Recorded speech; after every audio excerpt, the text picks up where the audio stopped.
All right, Dustin. Yes, sir. Judge, if we could go to item N1, this is discussion and or action on matters regarding COVID-19. These case numbers have decreased for the hospitals. All right, Judge, do you want to accept that for recording purposes? Yes, is there a motion to accept that report for recording purposes? So moved. Second. There's a motion and a second. Any other discussion? No other discussion. All in favor say aye. Aye. Opposed? Passed. All right, if we could go to item N10, presentation from Texas State Technical College regarding Central Texas Industrial Training Center. There's a mismatch between the number of jobs that are available and the number of people that are available to fill those positions. Move to accept for recording purposes. Second. Have a motion and a second. Any other discussion? No other discussion. All in favor say aye. Aye. Opposed? Passed. All right, if we could go to item N6, that's the Greater Waco Chamber of Commerce Monthly Economic Development Report for January 2022. Know that we have had one project announcement for this first quarter, and that was in McGregor with Messer. All right, if there's no questions, there a motion to approve the chamber report for recording purposes? Motion to approve. Second. Have a motion second. Any other discussion? No other discussion. All in favor say aye. Aye. Opposed? Pass. All right, we can go back up to item F, budget amendments. F1's regarding the FY22 budget. Francis? FY22 budget amendments, starting with F1A. Is there a motion to approve F1D through F1I? So moved. Second. We have a motion second. Any other discussion? No other discussion. All in favor say aye. Aye. Opposed? Pass. Under item G, bids, RFPs, RFQs. G1 is authorization of recommendations. G1A regarding bid 22-004, aggregate surface treatment for delivery and pickup. All right, what's the pleasure on items G1A? Motion to approve the purchasing director's recommendations on the bids. Second. We have a motion second. Any other discussion?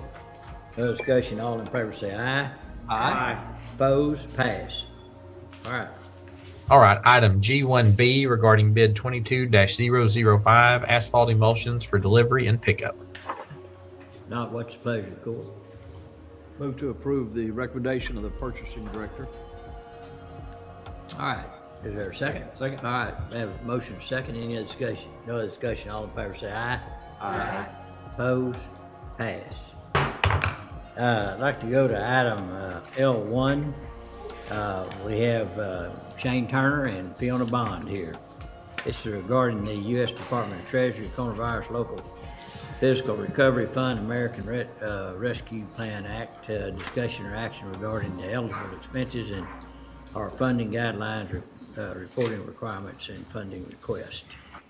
So I'm Fiona Bond, Executive Director of Creative Waco, and of course this is Shane Turner, owner and operator of the Hippodrome. All right, so we will recess until 1 o'clock tomorrow. So it's 11. All right, good morning. Let's call court to order. Today is Tuesday, March 1st, 2022. It's 9 a.m. Proof of posting, please. The agenda was posted on Friday, February 25th, 2022 at 3:10 p.m. Thank you. And if anyone has a public comment, they can come forward now from the audience. Yes, sir. My name is Shannon Caraway. I'm Vice President for Business Development for a company called Solar Prime. Currently, we're trying to develop another 300 megawatt solar farm and 300 megawatt battery energy storage project here in McLennan County. And it's out north of Trading House Creek Reservoir, that area there. We're preparing to submit a proposal to this body soon for a county tax abatement for the project, and just wanted to stop by ahead of time, introduce ourselves, and tell you what we're doing. Going to D on proclamations, resolutions. We have nothing this week. Under E, under consent agenda, I have no recommended pulls. Does anyone else have a pull from the consent agenda they want to discuss? Seeing none, is there a motion to approve the consent agenda?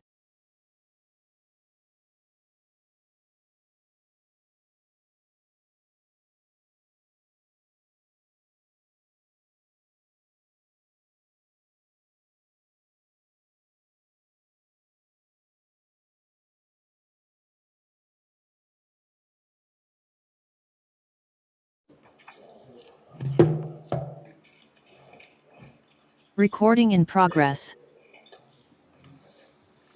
It's that time.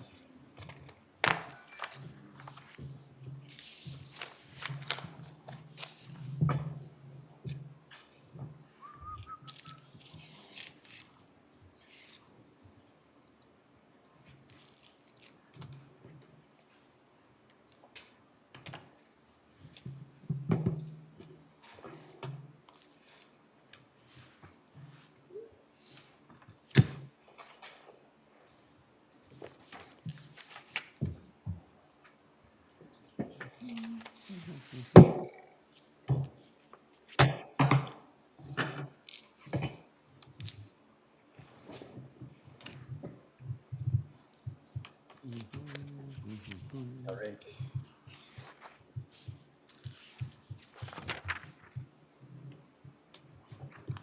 All right, good morning, everyone. This is call court to order. Today is Tuesday, June 21st, 2022. It's 9:01 a.m. Proof of posting, please. The agenda was posted on Friday, June 17th, 2022 at 8:30 a.m. Thank you.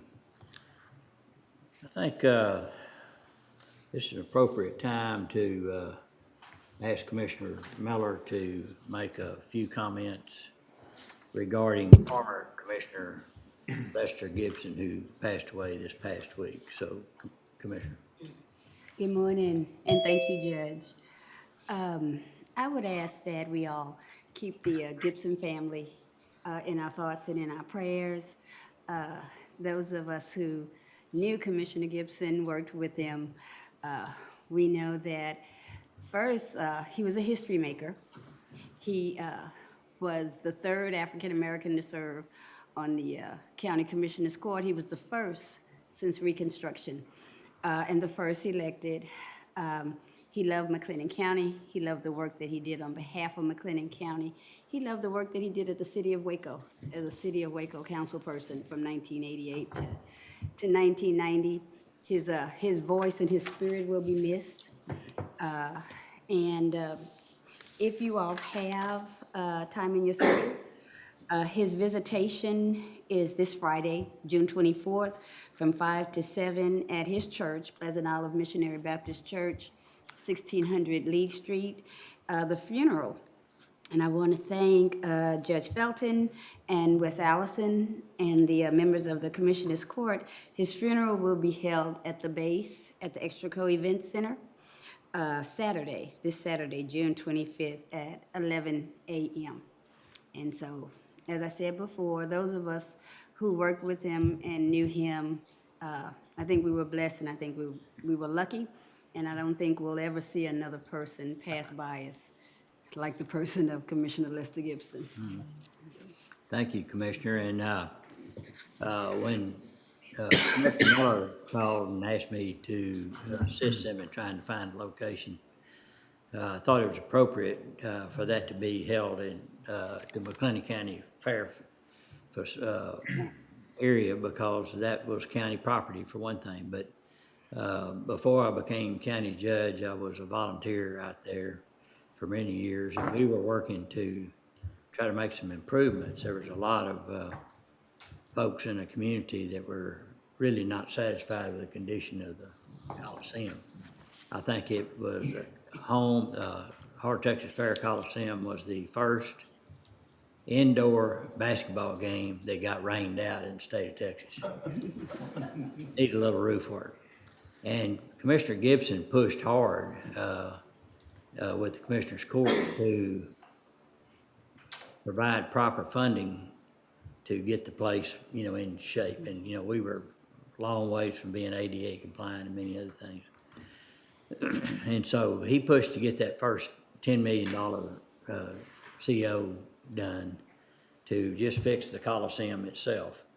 That's when the offices were moved and all, and the Commissioners Court got so many compliments because of that they were ready to spend another $10 million to build that equestrian center where Commissioner Gibson really supported that and drove that idea and came to fruition. And one of the reasons he wanted to support it is because, first of all, he said that we ought to be, if we have property, we should take care of it.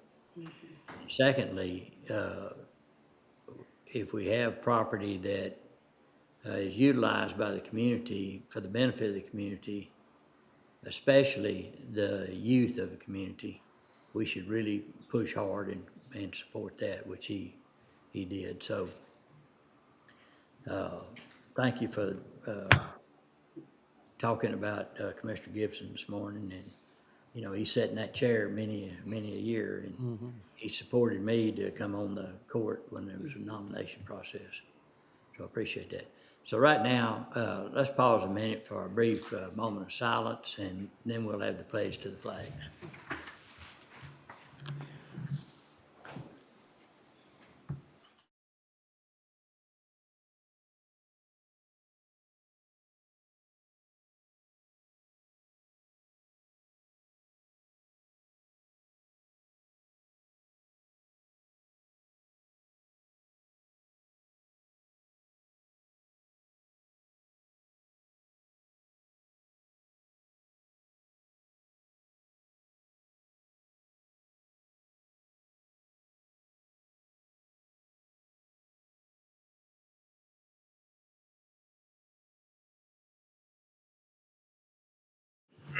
Yes, sir.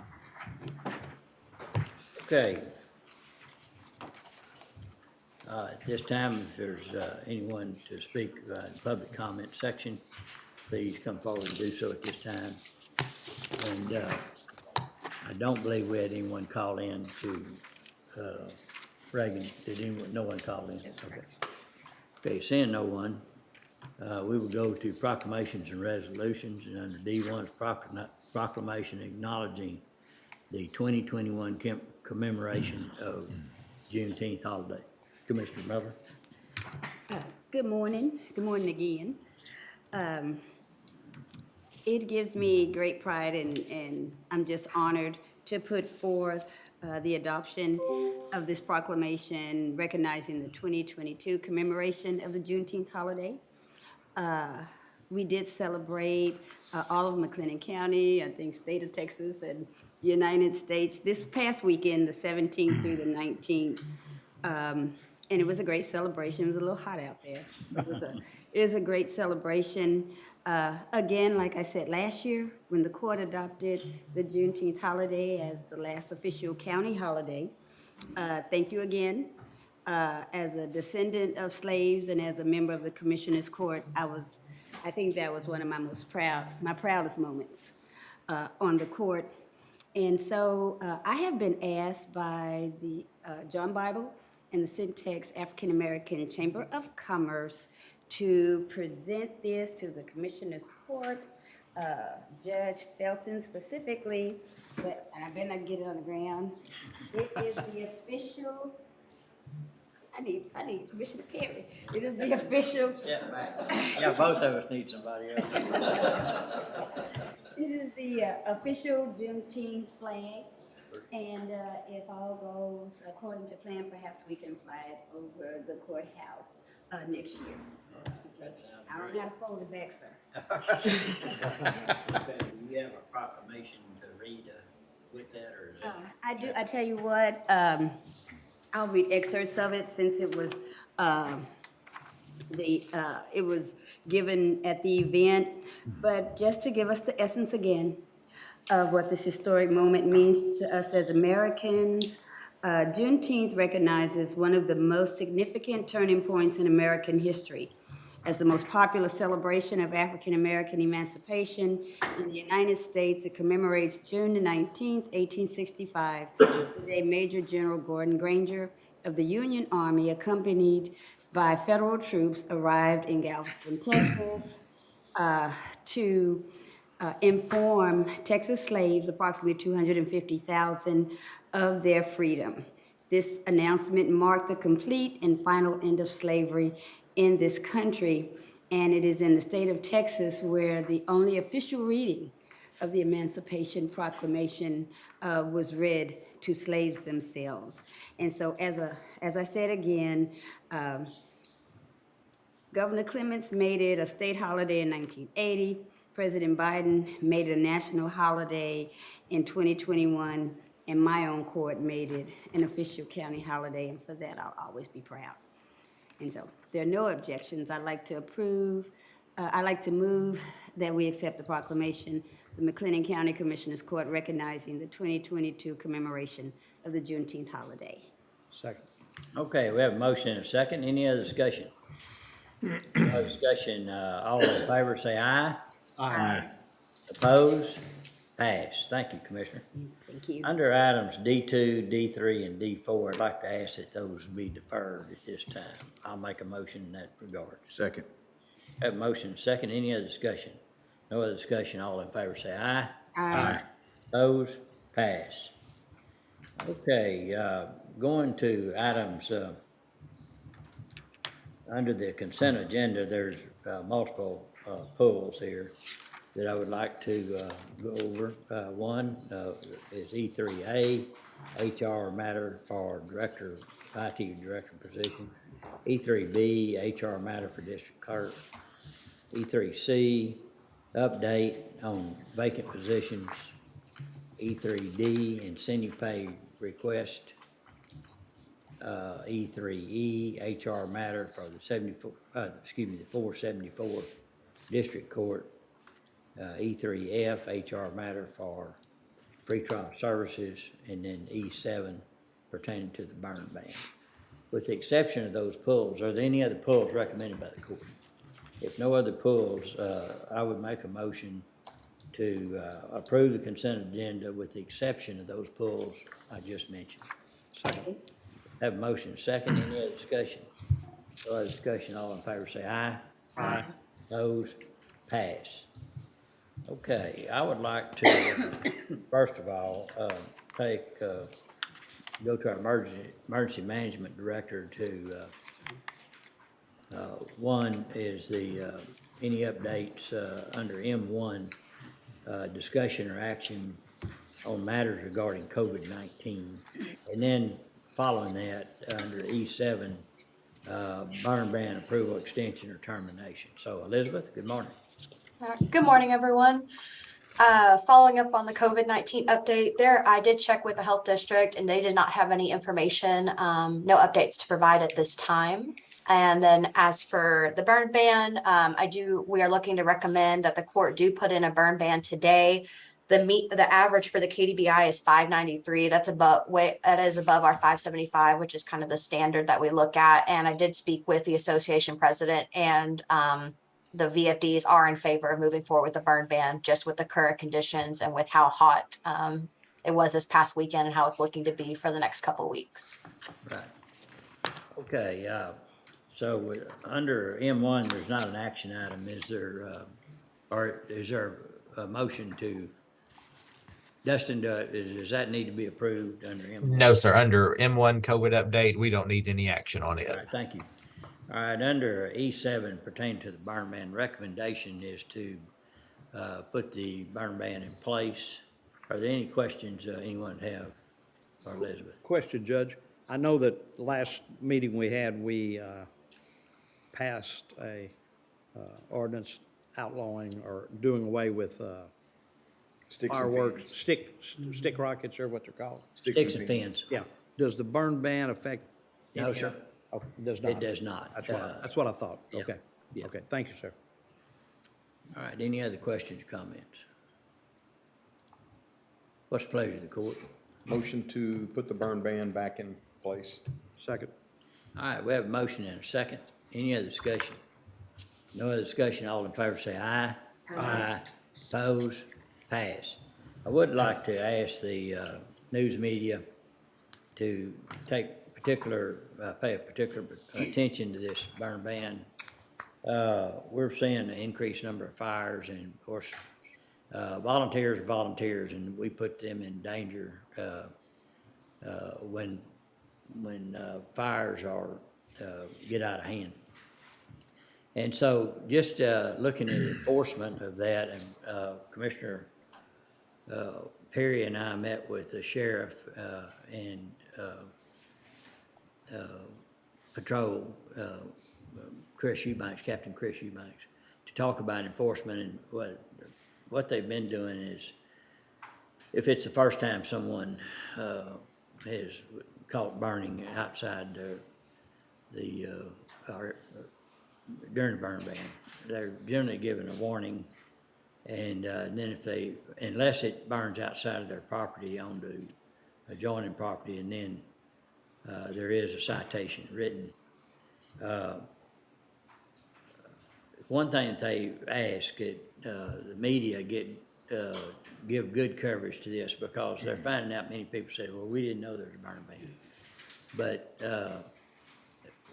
ignorance is no excuse of the law. They need to be paying attention to this, but we need to make it easy for them to find out that information. Now, we put it on our website, but I've talked to several of the news media and asked them to try to do better coverage. And so any news media listening, we would appreciate, not only during the weather forecast portion of the program, but even in the general news. So thank you for those that are doing that. All right. Next, I'd like to go to item F2A. This is the Waco McLennan County Library discussion and our action regarding funding allocation. I'd like to ask Essie Day and Ryan Holt to come back up, be there for answering any questions anyone might have. All right. All right, Dustin, you want to open this up? Yes, sir. Well, Essie and Ryan had came to the court before and kind of went over the new proposal for looking at the law library budget. And Essie had reached out to see if thought it'd be a good idea for her to come back and give an update on how things have changed in the library and kind of everything they're doing right now. So with that, I'll turn it over to Essie. Hello, thank you all so much for inviting us back here again. As you know, I have Assistant City Manager Ryan and Assistant City Manager Lisa Blackman with me today. Morning, Lisa. So like Dustin said, after our last meeting, based on some feedback that we received, we thought it would be a good idea to bring some fun library information to you all. Libraries have changed drastically over the years, and I like to say we're not your grandma's library anymore. Mm-hmm. And so we don't shush you and make you sit there quietly. We want people to come into the library and have fun. So I'm going to talk a little bit about some of the new resources and services that we now offer that you may not be aware of. Okay, so we do have the 4 locations. This is a picture of the Central Library. It is our main library located on Alston Avenue. I'm sure you probably are all familiar with it. It's the 2 floors. It is open 7 days a week. We're the only branch that is open on Sundays. Then the next slide is the East Waco Library. That library recently had renovations in 2015 and reopened in 2016. And they're open 6 days a week and 1 evening a week. And then we have the South Waco Library. That's way down at the end of 18th Street. We usually tease and say, once you hit the cornfield, you've arrived at your destination, because people tend to get lost getting there. But it's real easy to get there. It's open 6 days a week, 1 evening a week. And then our last library is the West Waco Library and Genealogy Center. That is our largest branch. It's almost equal in size to the Central Library. It's the busiest branch. They are open 2 nights a week, 6 days a week. And so I would like to point out that during COVID, when COVID hit in 2019, the library closed for 1 week, and then we immediately started doing curbside service. And so there was a new service that more and more people became familiar with, but nobody knew that the library could do it. So within 1 week, we had that up and running. And then the library had closed for 2 months while we just did curbside. And during those 2 months, the staff was engaged with doing inventory and planning programs and getting everything back up to speed.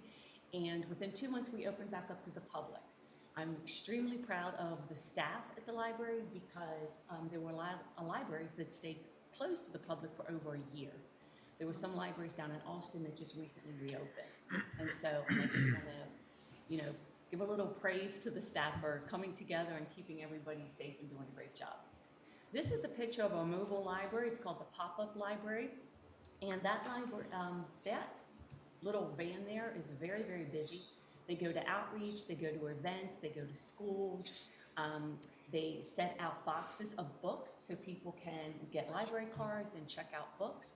And then they also go to like the farmer's market, and they're just all over town. And it's such a great way to advertise the library. So as most of you know, we do have the traditional library resources. Everybody's familiar with the books, ebooks, computers. You may not know we have meeting rooms and conference rooms with AV equipment that the members of the public are allowed to use. We have small study rooms, and our small study rooms are used a lot with county residents, we found. We also offer programs for all ages. We have children's, teens, adults, and senior citizens. We start programs from birth all the way up to, I don't know, I think we had a 90-year-old woman come to one of our genealogy programs. So we put on about 80 to 100 programs per month. So that takes a lot of staff time and energy, but we found it to be very effective in getting people into the library. Now here are some of the non-traditional resources that I mentioned. In the olden days, back when I was growing up and going to the library, they didn't have these cool things. And I have to say, my children, who are now in their 30s, are jealous. They said, Mom, why didn't you ever do this when we were kids? Because there's such really fun stuff for kids to do. We have STEAM kits, non-manipulatives. We like to call them toys, but the kids learn through play, so that's good. We have literacy kits, which focus on areas of literacy, kids learning their alphabet shapes, colors, sizes. We have the puppet kits. They're just a lot of fun for the parents to play with and kids. And then we have sensory backpacks, which reach out to our children who have some sensory issues like autism and anxiety and things of that nature. Just recently, we introduced the golf kit for adults. The disc golf is extremely popular in Waco, and so some people said we would love to go down to the parks and play disc golf, but we just can't afford to put money into the disc golf because what if we don't like it? So we said, okay, well, we can check out a kit. So all of these items I'm mentioning are available for checkout. We also have ACT, SAT prep cards. We have flashcards, brain quest cards. And we found that the parents find these items to be extremely helpful, saves them a lot of money, because after your children learn the multiplication table or take their SAT test, what do they do with those cards? So they spent this money and then they just end up throwing them away. So this is our way of helping the community save some money, give them back. We also have the blood pressure kits. We partnered with the Waco-McLennan County Public Health District to put these in all of our libraries. You can check them out for 3 weeks, monitor your blood pressure, take that back to your doctor. It helps with health literacy, and the city of Waco has a goal of helping to improve the health of our citizens. And so this was another idea that we had to be able to help. When COVID hit, we realized that a lot of people didn't have computers or webcams or the ability to engage in job interviews at home. And so we established what we call the employment stations at the Central, East, and South libraries. It's a laptop with a webcam, microphone, in a private room where people can go and sit, maybe take a test, maybe talk to a professor, apply for jobs, do job interviews. And again, it was our way of saying, what can we do when COVID hit and we had to limit our services? The staff thought, okay, this is a great idea. This is one way that we can help. We also partner with the Workforce Solution and the Heart of Texas Goodwill. They come to our branches and they provide one-on-one training, computer training, financial literacy classes at the East Waco branch, and we have computer classes there. And we also have the employees come and they're available in the library if somebody comes in and wants to receive some kind of training, helping fill out applications, helping to write a resume, look for a job. Now this is just fun. Everybody loves this. So we allow you to check out a pass to one of the 7 organizations in Waco. And we went to them and said, you know, everybody is coming into Waco, all of the tourists are coming in here, they're taking advantage of all of these wonderful, wonderful resources. What about the citizens? And so with your library card, you can walk into any branch and check out a pass to the zoo, the Ranger Museum, the Mammoth Site, Mayborn. They're extremely popular, so if you want them, you have to go online and see where they're available because it's first come, first serve. And a lot of people do that. You know, the minute we open at 10 o'clock, they're running in there to get their pass because they want to go to the zoo. They're good for 7 days, so once you check it out, you hang on to your receipt for 7 days, and all you have to do is go to one of these organizations, hand them the receipt, and you can get free admittance. Another thing that we wanted to do during COVID, we recognized that a lot of people were accessing our resources online, so we redesigned our website, and we included resources such as kindergarten readiness, tough topics, and stories on the go. Now, I'm not from Waco, but I heard there was a woman named Grandma Jolly who would read stories to kids when they dialed in. Ryan remembers this. And so we did stories on the go, a little modern twist. We do it online now, so the kids can go to our website or scan the QR code on the book, and the favorite librarian will read them the story. And so they can read along in the book, and they can hear the librarian reading. We also recognize that kindergarten readiness is a subject that is very important to Waco, McLennan County. And so we created a resource called Kindergarten Readiness, and that allows parents and educators to go online and get ideas and information about how to help their child become ready for kindergarten. We did recognize that everybody's definition of what that means is different, and so my definition of my child being ready for kindergarten might mean they can read, and somebody else's definition might mean they're potty trained. And so we went to Waco ISD, and they said, you know, people just aren't aware of what that means. Everybody has a different definition. And so we took the, as I would say, educator language that they use, and we put it in very easy to understand language for the parents. So now they can look and go, this is what my child needs to do to be ready to kindergarten. And we found it to be very helpful, and we've get a lot of feedback. We also put 6 book nooks, up to 7 now, 7 book nooks in locations around Waco. These are books that were donated to us, and so they didn't cost us any money, and we just put them in these sites.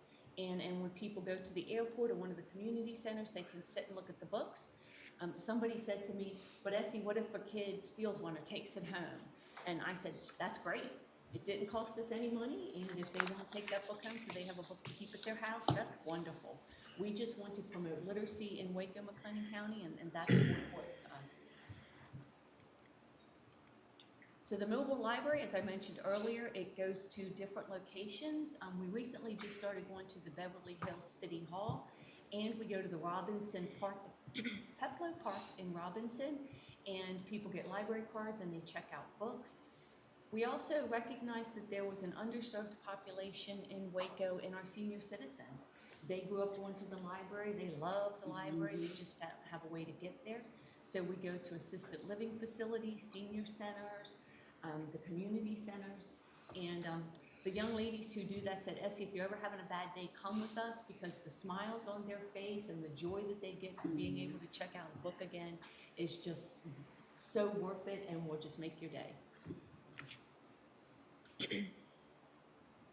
So we took the pop-up library to 52 events in 2019, and that means we met over 9,000 people. So really super proud of that, because that is one of our goals for the next year, and has been till COVID hit. We kind of got sidelined there, but we want to provide more outreach opportunities. We do take our courier van to 5 county libraries once a week. We go to the Hewitt Library, Moody, Mart, McGregor, and West. So anybody in the county can go to their local library in the county and request our material, and we drive it there every week. And we would love to go to more areas in the county if we had more resources. So how do you keep up with this? I just told you a lot of information in a very short amount of time. We have the flyers inside the libraries, we have the newsletters, we also have an online newsletter. You can go to our website and sign up for that. We're very, very active on all of our social media sites. And so I encourage you to follow us. We're at Waco Library, and you can just see all the great things that we got going on. And here is our the URL for our web address, wacolibrary.org. And you can see that we have a lot going on. There's a lot of different tabs up there which take you to the different resources that I mentioned. So last year, 580,000 items were checked out, 93,000 ebooks, and we talked about our e-resources. 72,753 people have a library card. We sure hope you're one of them. So if you have any questions, I'd be happy to answer. Any questions? Great presentation. Thank you. I don't have any questions, but I would like to make one remark. Well, I guess two. One is, I guess I need to give me a library card. Yes, ma'am. I should have brought them today. I remember speaking with Mr. Anthony Billings, Heart of Texas Workforce, and he told me about the program that he had in the East Waco Library for individuals, where he sent a staff person over there to help with job training. I think that's amazing. I think when people hear the word library, they just think a quiet place where you go to read books. But you all are so much more. And I think it just shows where you're changing and adapting to changing times. I love the ACT and SAT prep. Yes, ma'am. And I like the business laptops. And I just thought it was extraordinary about the sensory kits that you have Yes, ma'am. for that population of. They're very popular. When we first started to do them, we only had them at one branch as like a pilot program, and they got so popular, we now have them at all 4 locations. And it really helps the parents, because if you're struggling with those types of challenges, you need the resources and the information to be successful. And so that's what we like to do, set people up to be successful. Well, I would just like to say congratulations on everything that you all have evolved and are doing. And I just wish you the best of luck in the future with your whatever future endeavors. I don't know how you grow from what you're doing, but I know you will, because this was so imaginative. I'm just looking forward to what else you come up with. Thank you. Come on over and we'll get you a library card. Yes, ma'am. I would say thank you for answering some questions that I had. I appreciate it very much, the response. I will admit that I did not thoroughly dissect all 290 pages of the budget. But I appreciate what your response to it. I thank you very much. You're welcome, anytime. You know, if you go to the library, you can get the Cliff Notes on those. I needed them. Those were way oversold though back in the day. Well, and I'll probably ask Dustin to join in here, but basically what the request is we've in the past have been contributing 1/6 of the budget, and this is asking us to go up to 1/3 of the budget, primarily based off the activity, and which is one thing we're very interested in, is you know, something that's appropriate to the usage of the people that aren't covered through other municipalities and other entities. And so that's a request, and I'm not sure exactly what the budget difference between the budget and the prior year and what it'll be for this coming year, but Haley, if you know, or Dustin, if you know. And Judge, just looking at their previous presentation, so our current contribution with the 1/6, as you mentioned, is 981,000. And the proposal, if you based it off whichever year they calculated it, it would be right at 2 million, and the county's contribution would be based at the percentage of county residents circulation, which was 33.85. But Ryan or Essie can correct me if I'm wrong. They're proposing a kind of a step in or a phase in for this, where the first year would probably be around 1.2 million and then step up to 1.4 to 1.5 before moving on fully in the 3rd year. Is that correct, Ryan? Yes, sir. And that percentage rate, we recognize that percentage rate can fluctuate, and so we would be willing to engage in contract negotiations. I think one of the questions that Commissioner Smith had was about how we would negotiate that. And I think between our legal departments and our financial departments, we could figure out a way that so that you know, if you wanted that number to fluctuate yearly, we could look back a year, find the percentage rate, and then communicate that at a particular time of the fiscal year that's beneficial to both budgeting cycles, or we could go to a flat rate, either way. But we also recognize that regardless of what we do, that stepping into the full amount could be difficult for the county up front. And so speaking to City Manager Bradley Ford, we wanted to offer that opportunity to step into it so that, and then we can monitor the performance along the way, provide those key performance indicators to the county as we move forward in that. We recognize that y'all want to be good stewards of your financial dollars, as do we. So we want to be as transparent and open about those performance indicators as we can during the process. Well, we appreciate that consideration. Any other questions or thoughts anyone would have? Well, I will say this. I have zero questions about how the library functions. It's run well, it's taken care of very well. The only thing I'll probably just shoot you an email. I have some questions as to how you come up with the budget. Sure. And how the different departments charge back. We're not familiar with that, because Right. that's not how we function and Right. operate, so I do have some questions that I would need some And clarity. Nick Sarpy, who came with us last time, he wasn't able to be with us here today. He's our financial director, and he said he would make himself available at any time to meet with individual commissioners or as a group, whatever is convenient for your folks and your financial folks as well. Thank you. So would you need that information before you feel comfortable moving forward? If you do? I do, yes. Okay, then would you make a motion to defer? I will do that as well. I'll make a motion to defer. Okay. Second. All right, I have a motion and a second. Sorry about that. No, I would just say I certainly think we need to pay our fair share. I don't have a problem with that at all. And I appreciate the opportunity that y'all give us to ease into that. And I think that goes a long way to make it easier. I think it's difficult right now to be real firm because we really haven't even heard from our own departments and other officials as far as what their budget requests are. So until we can kind of get all the ducks in a row, it's hard to vote on something at this point in time till get a bit closer to the to the end of the process. But I think it's certainly fair that we support our fair share. I wonder if you could go to the library and find a link to the county, or do you provide that kind of information? In other words, community, if people have a question with the library about, what's the commissioner's court or the city council, do y'all tie into any of that? I'm talking about non-political stuff. So are you saying if a citizen comes into the library and asks questions about how the commission works and how the city works? Yeah, something like that. Yes. Our librarians are terrific resources. They're our most valuable resources, Right. and they're well-versed in what everybody does. And if they don't know, they find out. Well, many times, there's actions either by the city council or the commissioner's court or other municipalities that, as much as we think the word gets out, sometimes it doesn't, like burn bans and things like that.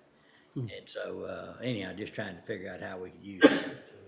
We can help you with that, Judge. Like I said, we have a very robust following on social media, and our website's very active. We'd be happy to put anything out on social media or our website if that helps. Okay. We can go old school and put flyers in the library if you like. Okay, all right, good.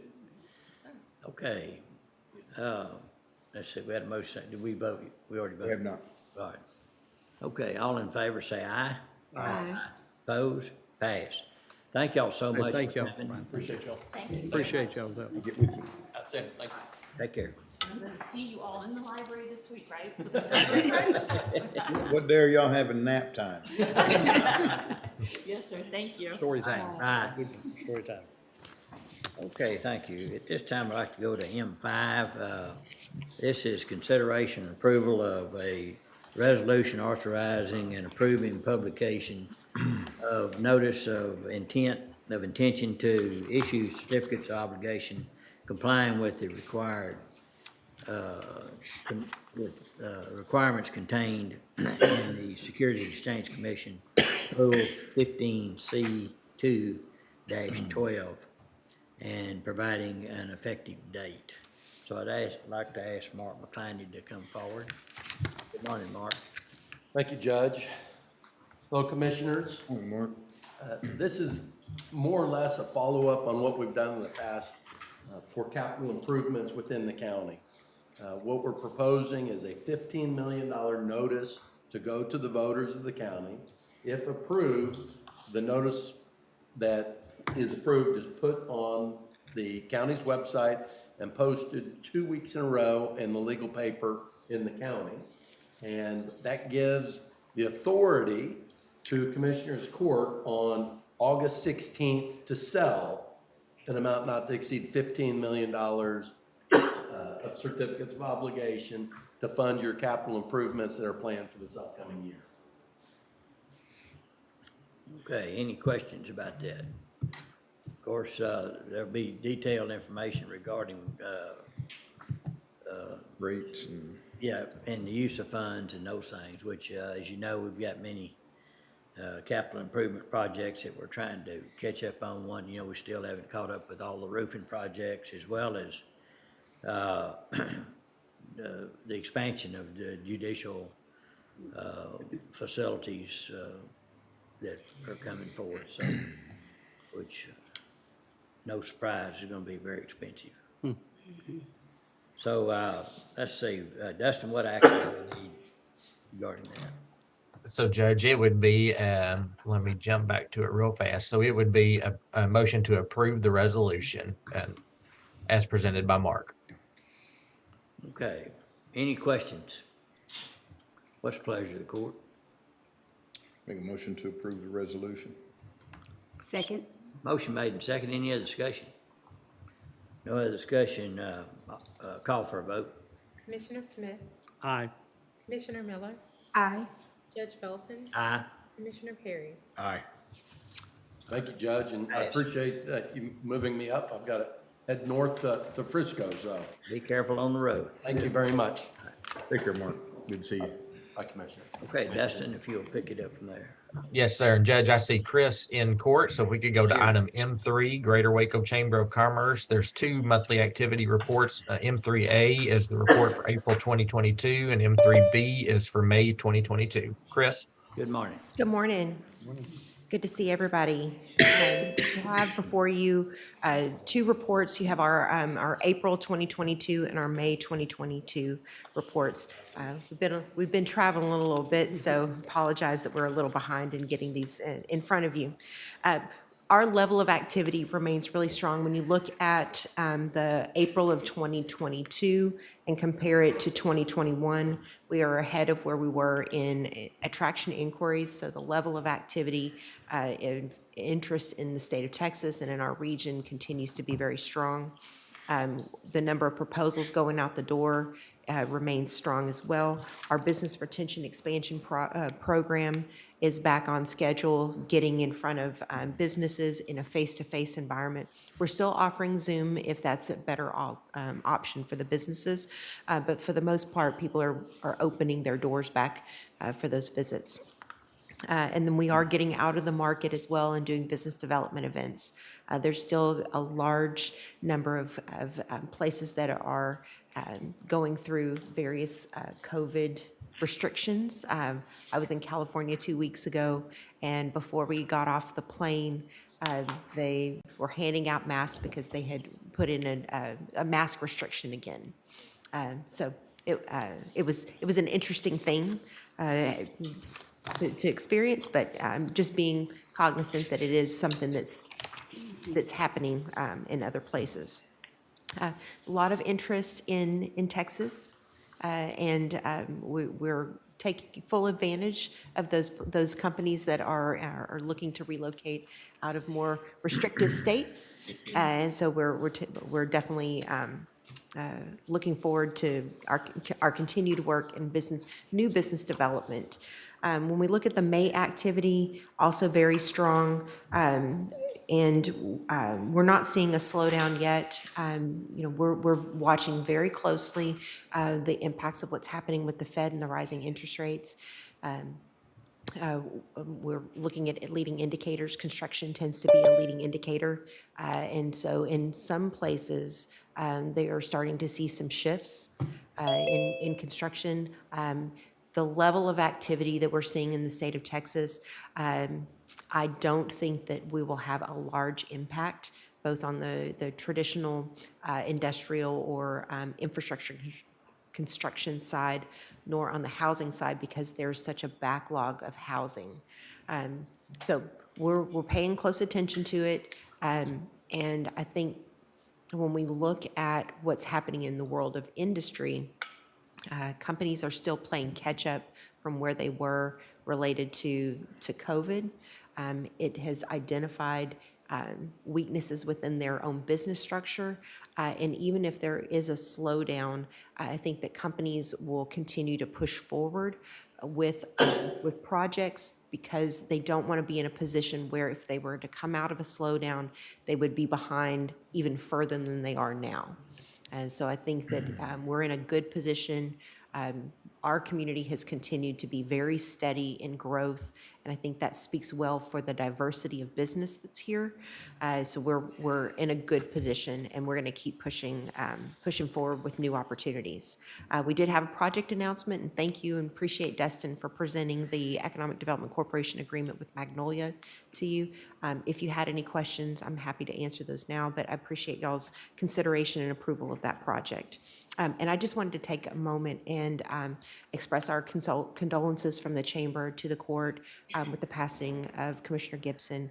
He was definitely a great advocate for our economic development work, and we appreciated his service to our community. So thank y'all. But with that, I'd be happy to answer any questions about what y'all have, what y'all are seeing, or whatever else you might have questions about. I just have a statement in regards to the efforts of bringing in good companies that pay good salaries and benefits. Wouldn't you say one of our limiting factors on that is workforce, and that means skilled workforce? Correct. And for us to make a meaningful impact in bringing these companies in, they've got to be, higher paying opportunities in that. And you're not going to get it without skilled workforce. And I appreciate the courts and the city councils around the community about supporting workforce development. And even, we're a lot of plans to even expand that. Absolutely. And we visited with our congressmen and senators about help in that regard, called on SpaceX to help us with the STEAM program that hopefully will be implemented over the next couple of years. And then Guama continues to participate. The construction of the Central Texas Training Center in the industrial area, I think is going to be a real key factor because it's going to allow people that are already working in the industrial area to upskill for higher certifications and those things. And so that will be beneficial as well. A lot of those pieces are coming together. We're still working on, to make sure the transportation's there, discussions on childcare, and all those things. And so I just want to take the opportunity to thank the court for considering that, really understanding it very well. So. Yeah. Absolutely. Thank you, Judge. That is, we were in DC last week meeting with members of Congress, and that was absolutely one of the number one things that we discussed. I was just thinking through some of the projects that we're working on, and this is an unusual time for us, and I'm really excited that we are working on projects across the county. So all the way, Lacey Lakeview, to McGregor, to Lorena, to Robinson, and Waco, there's a very diverse group of projects that we're working on right now that has the potential of positively impacting the entire community. Not the other projects don't, but we're glad to see that there's a nice diversity of projects that are coming across the region. So we're looking forward to having some discussions with y'all about what some of those projects are and what might be coming down the pipe as far as y'all's consideration of support for some of those. And I'm gonna bring up one thing, I saw it yesterday, and I'm curious to see how it's gonna play out.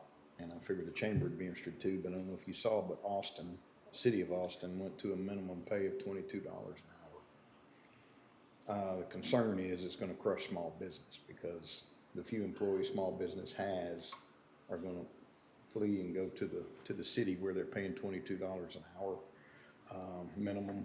And so I'm curious if y'all will monitor that, kind of keep an eye and see what it does to small business, because I'm pretty confident small businesses can't afford that. And I just know I hate to see government get into competition with small business. Oh, for the city of Austin? Yeah. City of To receive incentives or just across the board? That's their minimum pay, their starting pay. That's their starting pay in any position. Well, and, unfortunately, we still have a large amount of population that are not skilled yet and need jobs that they would qualify for, but there's a limit of what you can pay for those. And so anyhow, I think we just keep our eye on the ball and keep upskilling and training people would be what we look at.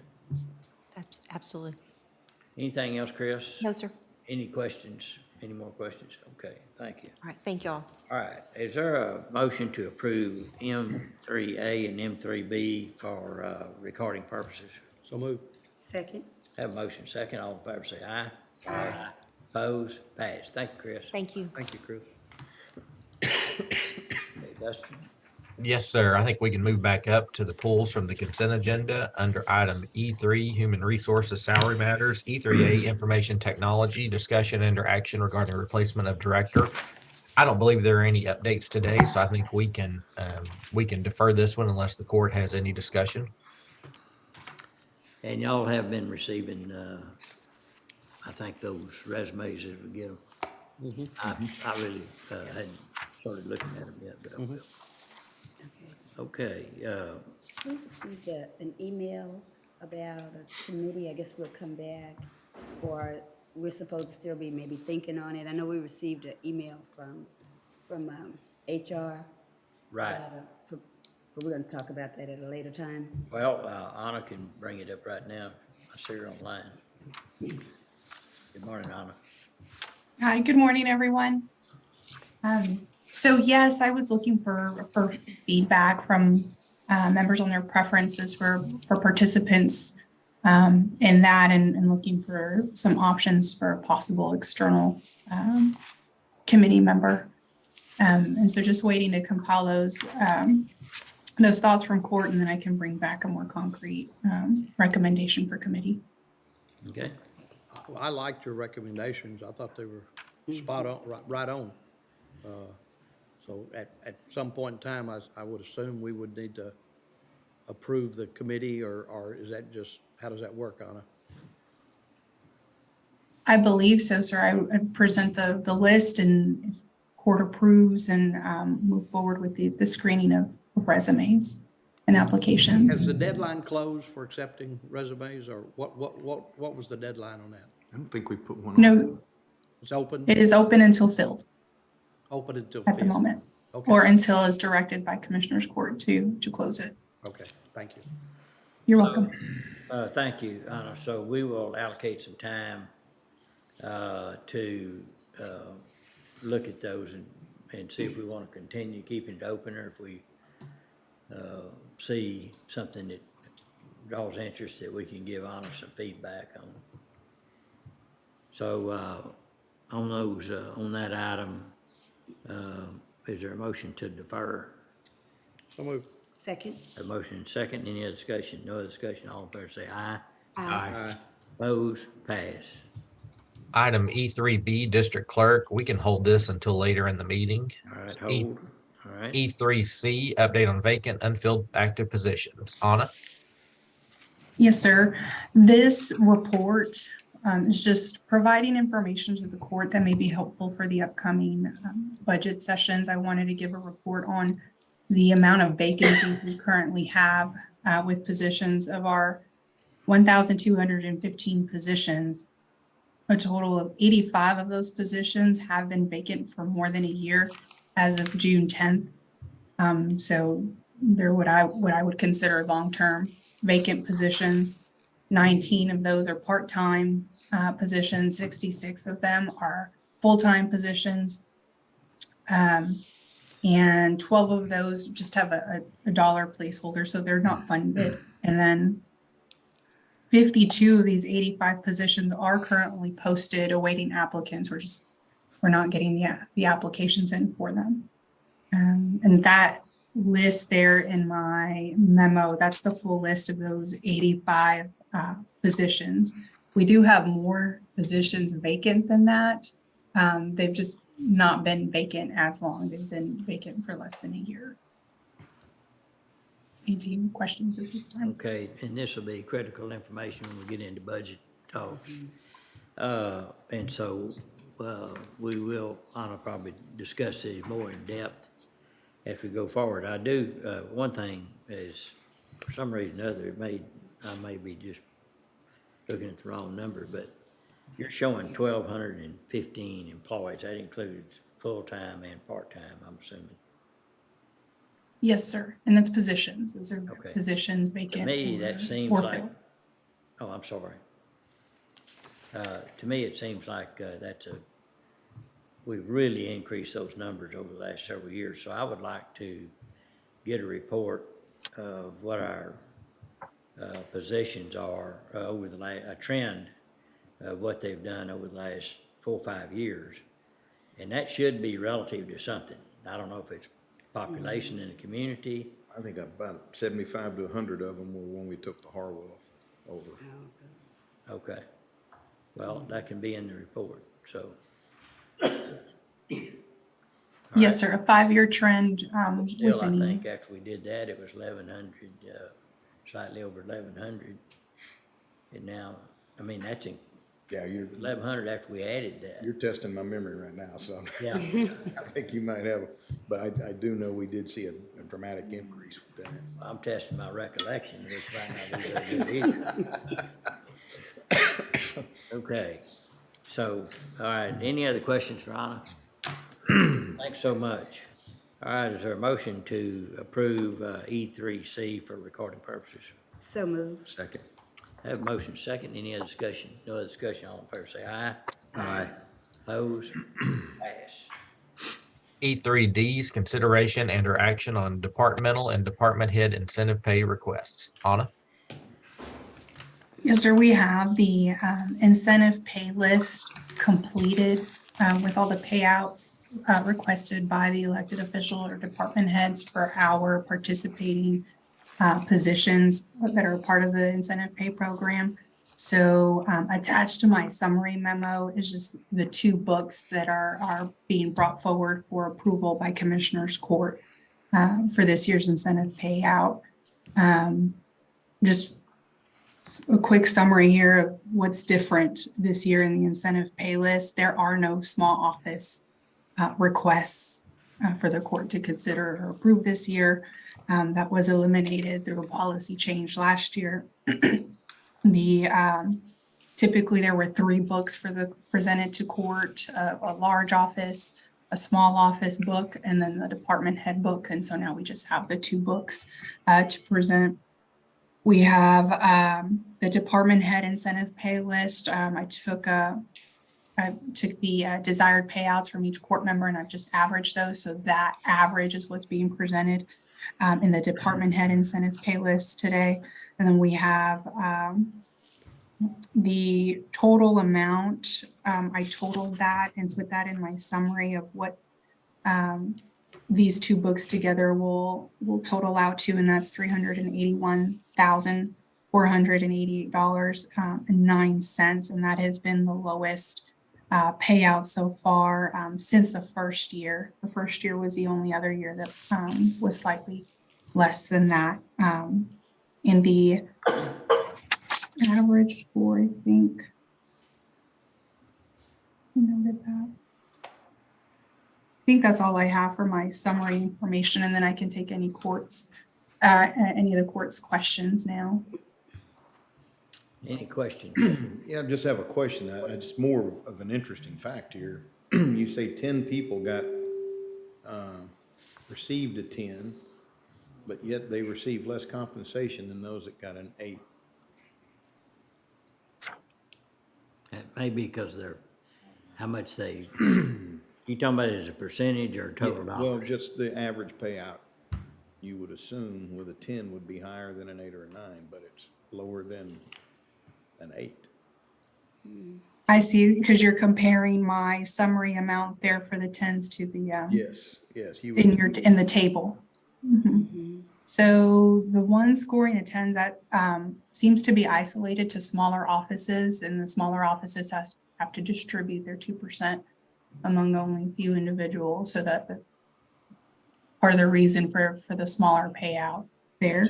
So we have all the 10s in 1 or 2 offices. We need to spread them out a little bit. Well, first of all, I don't know, I mean, a 10 is a very top, and I think you really need to be truthful about, I don't know if that's the right word, but, you know, when you put somebody a 10, I think it deserves a lot of explanation, just like someone that had a 4 or 5. To me, doling out 10s is just not wanting to do the work to help an employee do better each year. So anyhow, I may be totally wrong about that, but well, just an interesting tidbit we take away every year. yeah. No, I agree with you, Judge. The 10, every line ought to be filled out with some explanation. Yeah. Okay. I'm sorry, I needed to point out one more thing. I do have it written in the memo, but just so that I'm vocalizing it as well.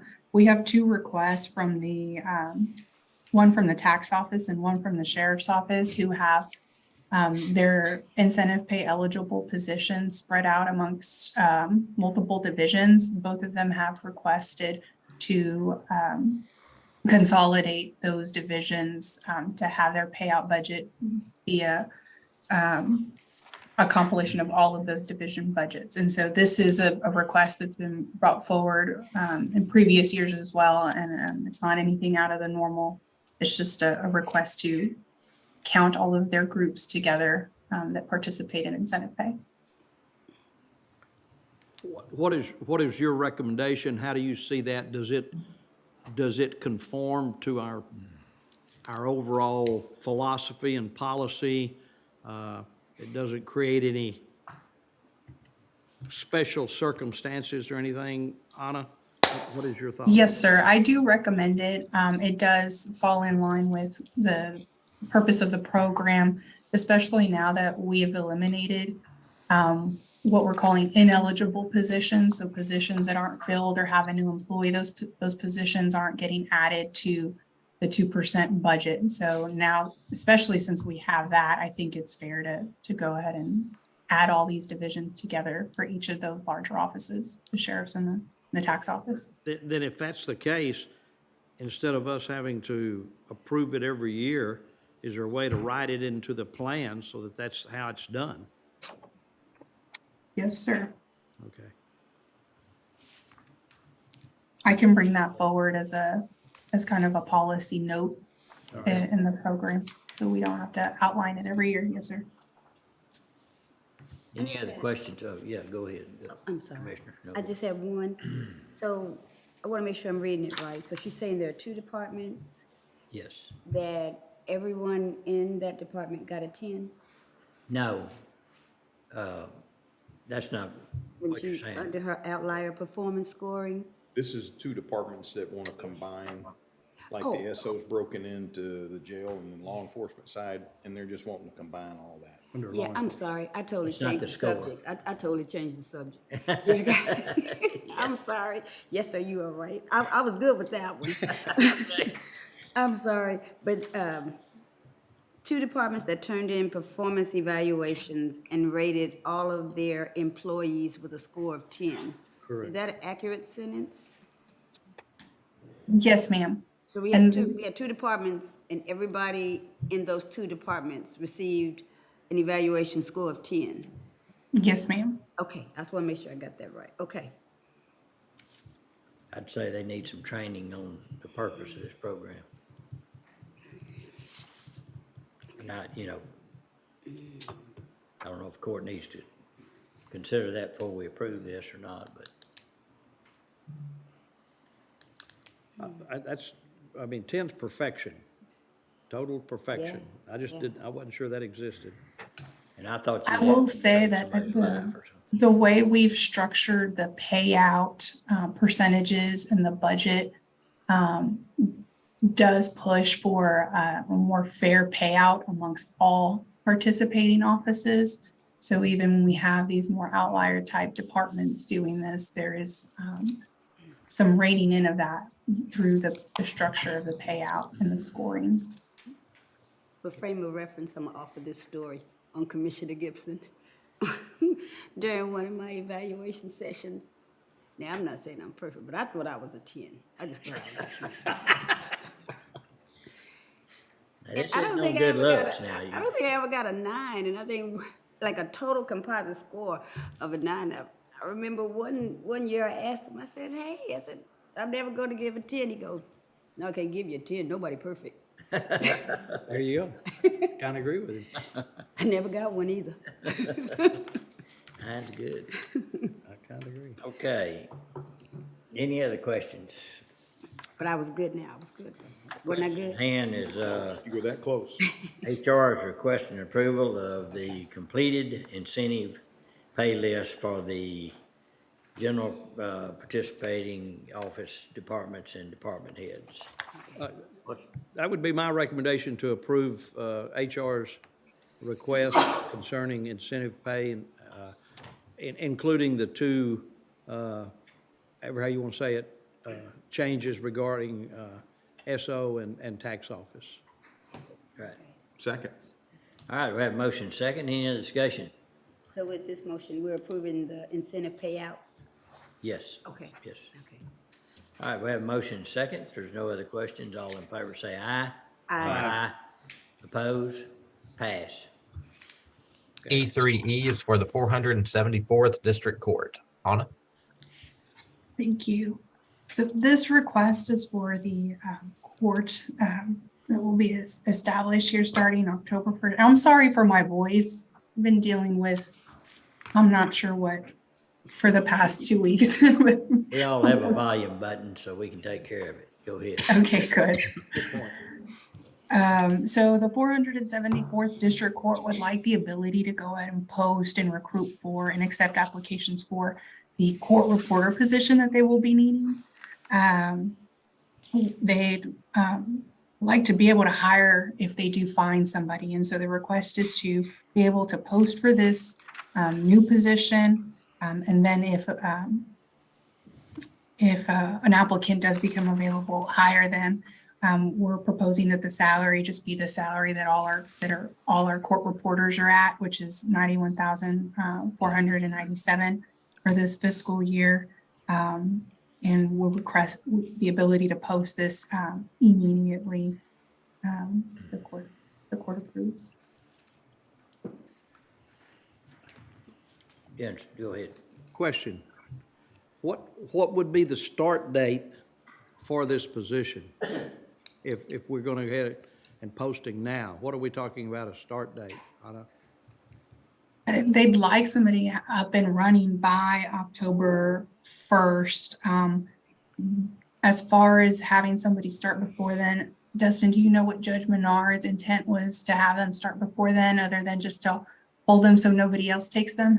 I think that's it. And then to also help, we are shorthanded with court reporters right now, and there's open postings that are receiving no applicants. So I think the thought is to to get it out there in hopes of finding somebody. And if we can find somebody, they can help in coverage in other courts as well. But that would come back to court. It would take a budget amendment, as Anna had mentioned, to be able to fund it for this budget year. But that is the hope, to be able to find somebody soon. And I do know that the judges have been okay with sharing court reporters in a bind. To me, especially for what the salary is on this, that ought to be in the job description of all of them, that they help out with other courts when the schedule works for them. So is that's not a policy, is that true? Because court staff have been pretty much working just for that judge and not others, although we've had some judges have been very good about helping out. So That's Anna, correct, sir. That is not that's not a policy. It is just partnerships that they've had with each other and sharing Right. court reporters. Yeah. Well, I think, Why wouldn't we want a court reporter to be able to move from court to court if one court's not utilizing their services right then and somebody needs them? I would ask that we direct that question to the judges and get their advice and what their opinion is. But to me, it seems like the appropriate thing to do. And I know that I also heard this, that you have to really, to do this, you have to really understand the judge and how they run the court. So different courts have, different styles and also how they speak and those kind of things. But I think we'll hear that back, but I'd like to hear any other thoughts that any of the judges have. Specifically Judge Bernard, since she's the administrative district judge, but also the county court of law judges as well. So, question is are we ready to approve this position? Well, considering the issues that they're having finding anyone, Yeah. I think the more time we have it posted, the better. So Right. I would make a motion that we approve the posting of this position. Second. All right, I have a motion second. Any other discussion? No other discussion. All in favor say aye. Aye. Opposed? Pass. Thank you. E3F is pretrial services. Anna? This request is to allow or reclassify the Indigent Defense Coordinator position under pretrial. It's position number 380. This is being prompted by a need to open the applicant pool. Again, it's related back to applicants. So they want to lower the years of experience required for the position. That is prompting the reclassification from the current pay grade of a B8 to a B7. The budget is in line with the new pay grade. So there's no change in budget being requested. And the recommended pay grade is in line with the duties of the Indigent Defense Coordinator and actually fits well with the structure of the office, as they do have another Indigent Defense Coordinator that's a tier 2 that will remain at a B8 level. And they would like this effective here at the start of the following pay period. And HR will help them take down the current posting and publish the new one with the new requirements to accept applicants. I can take any questions at this time. Any questions? I have one, because I'm trying to go back in my mind when we created the position, because I think there was a previous change to the pay grade, or am I thinking of a different position? You may be thinking of the pretrial services coordinator position that's also under Judge Bain, and that happened last summer. Okay, so when we created the Indigent Defense Coordinator, it was created as a B8? originally for the position. I actually am not sure, ma'am. I don't know that off the top of my head, but I can research that and provide that to you in an email. Okay, okay. Any other questions or thoughts? What's the pleasure of the court? Move to approve. Second. Have a motion second, any other discussion? No other discussion, all in favor say aye. Aye. Opposed? Pass. Okay, Dustin. All right, moving on to item F, budget amendments. F1's regarding the FY22 budget. F1A, permanent improvement fund. I'd like to call on Haley for these. Yes, sir. So starting with F1A is for the Permanent Improvement Fund, and this is just to move money to the jail shower renovations for new wall and floor coating system for the Highway 6 jail. F1B is in the Justice Court Assistance and Technology Fund, and this is to move money into furniture and equipment for JP5 for the purchase of a new scanner. F1C, this is in the general fund and capital outlay, and this amendment is requested to increase for an audio-video upgrade to the current 74th courtroom that will be converted into the new 4th or 74th courtroom. F1D, this is in the general fund for Constable 1, and this is to increase their motor vehicle operating due to the rise in fuel costs to cover costs for the remainder of the year.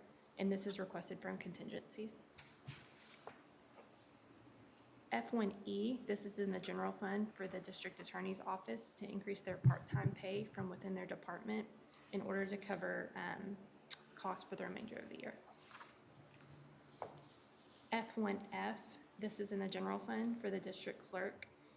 This is to increase furniture and equipment in order to go ahead and purchase some IT assessments that would be in next year. F1G, this is in the general fund.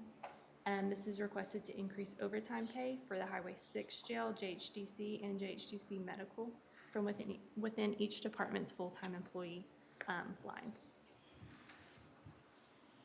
F1H, this is in the general fund. This is requested to increase in the specialty court. One of the positions in that department was covered by a grant, and that grant ends on 6/30. So this would fund that position for the remainder of the fiscal year.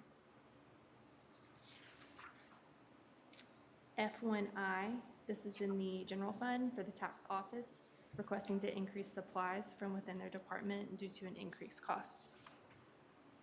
And then F1J, we will need to defer at this time. All right, hold on there. Is there a motion to defer F1J? Second. Have motion second, any other discussion? No other discussion, all in favor say aye. Aye. Opposed, pass. Okay, and that completes them, right? So, if there's no questions, is there a motion to approve F1A through F1J? I have one question. Okay?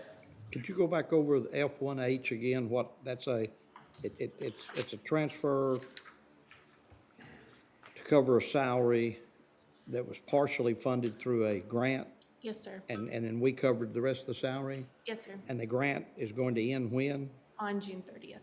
So what happens to that position after the grant ends? We If we will. fund it, it stays. Yes.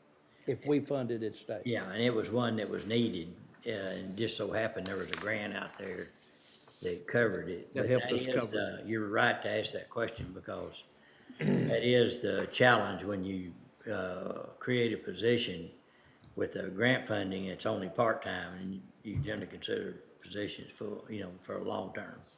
But that's a good question, but I would recommend that we support this, because that's a needed position going forward. And I believe it was 50% funded through the general fund. So we've been covering half of that position. All right, thank you. And Judge, I think that was through F1I though, correct? Yes, sir. J was deferred. You're right. Yeah, J was deferred. So I'd make a motion this time to approve F1A through F1I. Second. All right, that motion second, any other discussion? No discussion, all in favor say aye. Aye. Opposed, pass. Thank you. Under F2, regarding the FY23 budget, F2B is McLennan County 911 Emergency Assistance District, discussion regarding 2022-2023 proposed budget. As per the Texas Health and Safety Code, they are required to submit their budget to the governing bodies of the jurisdictions that participate. So we have received their budget, and they are requesting written comments be returned prior to October 5th and before they formally approve and adopt their budget. So, Judge, we're just looking for just a motion to record their proposed budget. Right. Okay, any questions? If not, is there a motion to approve? So moved. A motion, I'll second. Any other discussion? No other discussion, all in favor say aye. Aye. Opposed? Pass. Under item G, bids, RFPs, RFQs, G1 is authorization and recommendation for bid 22-009 roadside cleanup services, all precincts. Ken? When I brought this to court, last court, I neglected to include something in this. I did tell you that the extended amount would be $1,285 per day and for each of the precincts. And I believe I sent to all of you a letter stating that all-around maintenance was willing to work in each precinct in whatever method we defined. And I believe we decided that they would work a week in each precinct, rotating through the 4 precincts. What I neglected to say was that in the bid, I included landfill cost, that they would pay for dumping their materials at the landfill and that we would reimburse them. I don't think technically that's a change because we pay landfill costs to use the landfill, but we're going to let them do it and reimburse them for it. And the reason I did it that way is we want to make sure that whatever they pick up off our roadsides goes It's in the proper place. gets to the proper place. So I just want to explain that to you because I did not include that in a statement earlier. But anyway, our recommendation is to go with all-around maintenance for the cost of $1,285 per day. I have a question, because I saw their proposal at the last meeting. What is going into that cost? That's a lot of, that's a per day cost? I didn't realize that $1,200 was per day. Yes, ma'am. Because right now I'm utilizing an equipment operator, but it's not costing me $1,200 a day. Understand. But it is for them to supply the 3 people, a pickup, a trailer, and working every day. And again, I'm sorry, I don't really have anything good to compare it to. This is what we got when we sent out the proposal. And so, again, we kind of estimated what we felt like it would cost to do this. TJ and I were knocking it around, and this isn't far off of what we thought about what it would cost. Well, I A know little in bit the more, but- initial conversation, we looked at what it cost for a McPup deputy, which was kind of like between 55 and 60,000. I think that's what we came up with, like, so 84,000 wasn't a far reach. But now, and that's an annual on just that one person, and I guess you do that 8 times 4, I don't know how you, but we're talking about over $250,000 a year $83,000 a year per precinct. per precinct. Yes, ma'am. Now, they got 3 people, but they're only gonna work in one precinct at a time, right? They're not working the whole county, are they? No, ma'am, it's rotation. It'd be in your precinct one week and then move to the next precinct for a week and so forth and so on. Okay. And how long is the contract? I've kind of left that open, but I literally, this initial deal, want to run from this point through September 30th of 2023. Well, I know one of their concerns was the longevity of the contract, especially if they were gonna do upfront investing in labor and equipment. Exactly, and I'm hoping that we run it longer, but, and that's what I told him, but I can't speak for the court. Okay, okay. Okay. Any other questions? So now we know, we'll know what to measure if we can get something like the MacPups program back sometime in the future. Any other questions? Now we know how much we were saving with that program. Yeah, if we counted everything. Okay. All right. What's the pleasure of the court? What would be the start date, Ken? As soon as he's got the people hired, I mean, I've tried to put it to him to start as soon as possible. I was hoping for a July 1 start date, but he said he has to hire another 2 people, I believe. Okay. Any other questions? Is there a motion to take action? Move to approve. Second. Motion made, second. Any other discussion? No other discussion, all in favor say aye. Aye. Opposed? Pass. Under item G2, authorization of revised subscription quote with SR Fax digital email fax service for health services. I'd like to call on Lisa. Yes, sir. Good morning. I am bringing this agreement back before court. This was the SR Fax service agreement for the Indigent Health Services Department.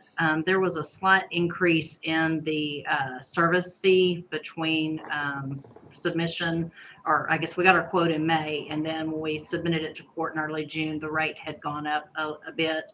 So the overall increase is $10.20 annually. It went from $193.20 to $203.40. Okay, any So, questions? If not, is there a motion to approve? So move. I'll second. Any other discussion? No other discussion, all in favor say aye. Aye. Opposed? Pass. Thank you. And Judge, if we could hold G3 until later in court. Okay. So dropping down to G4, authorization of recommendation for RFQ 22-008 grant management firm services. Ken?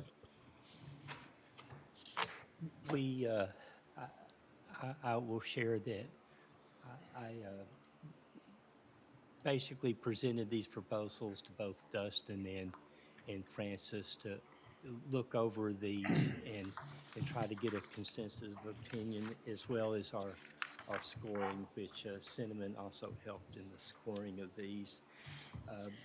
But both of them had their strong points, and so it was just a question of which way we would like to go. And we thought that TLC had a lot more experience in working in large projects, and so I want to present this recommendation this way. We recommend the Commissioners Court grant permission for purchasing and the county administrator negotiate with TLC Engineering, Inc. for a fair and reasonable price. Again, just a reminder, we did this as a request for qualifications. If through negotiating a fair and reasonable price cannot be agreed upon with the company deemed to be the best evaluated proposal, negotiations will formally cease with that company and negotiations will begin with the next best evaluated proposal. TLC Engineering submitted the best evaluated proposal with the average score of 84. See accompanying evaluation recap sheet. And so if you'll allow us to visit with them, negotiate with them under the fair and reasonable price, I think we would. I think we can determine whether they're our best fit or not. Okay.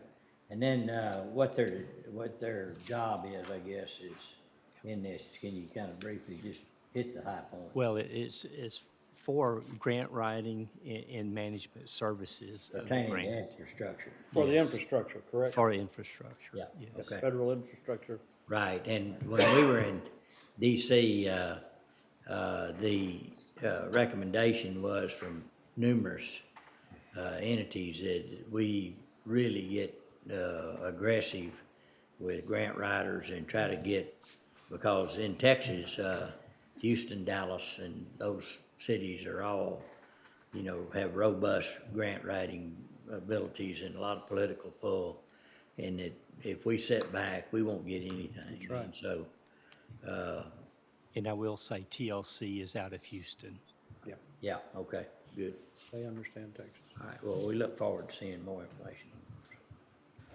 Yes, sir, if you'll accept my recommendation on that. Okay, all right, what's the pleasure of the court in regards to accepting Ken Bass's recommendation?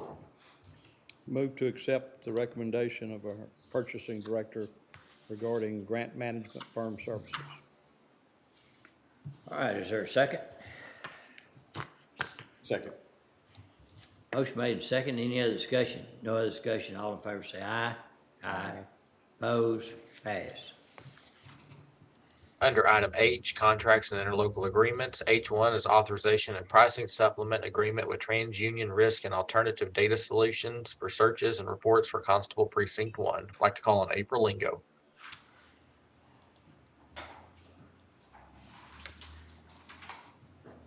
Good morning, April. How are you? Morning. How are y'all? Fine, thank you.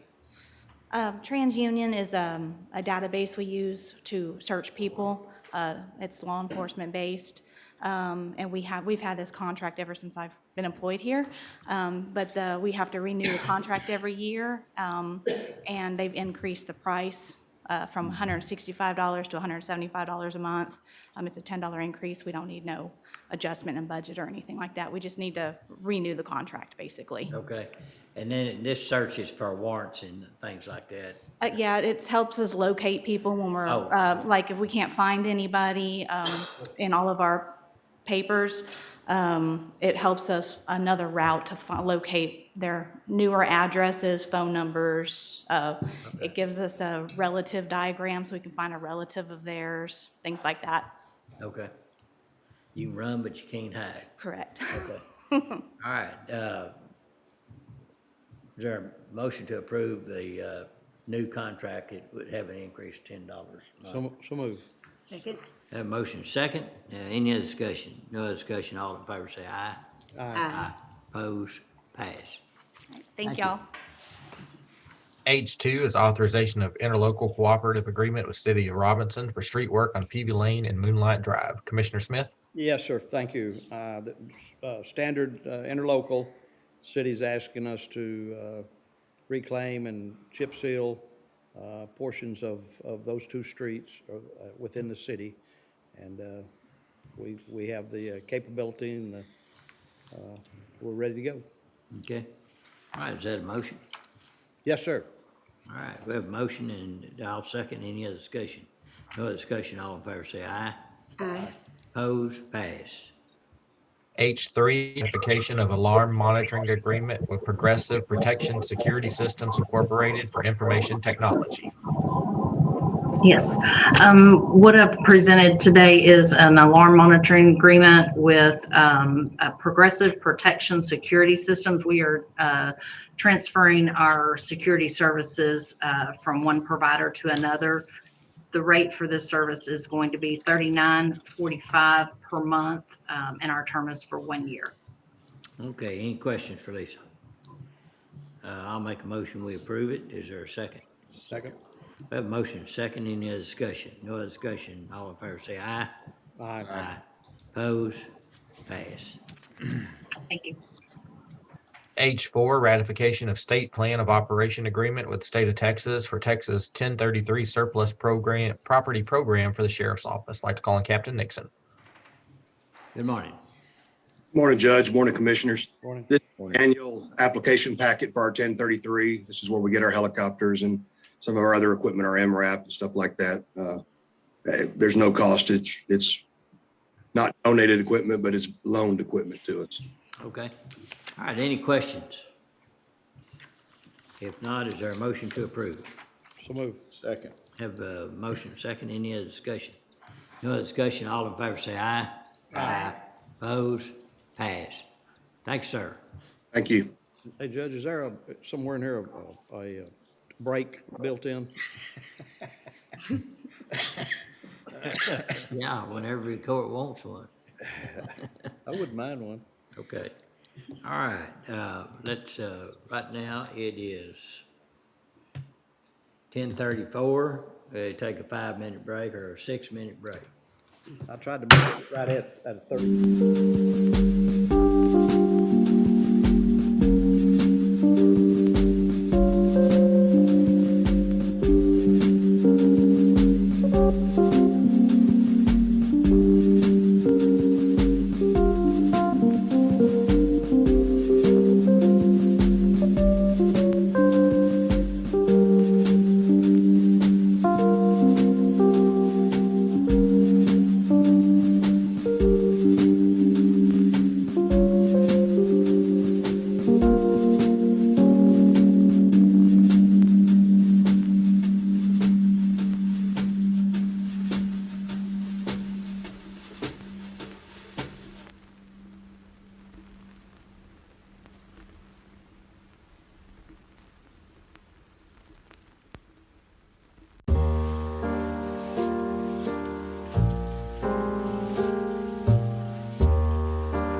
Okay.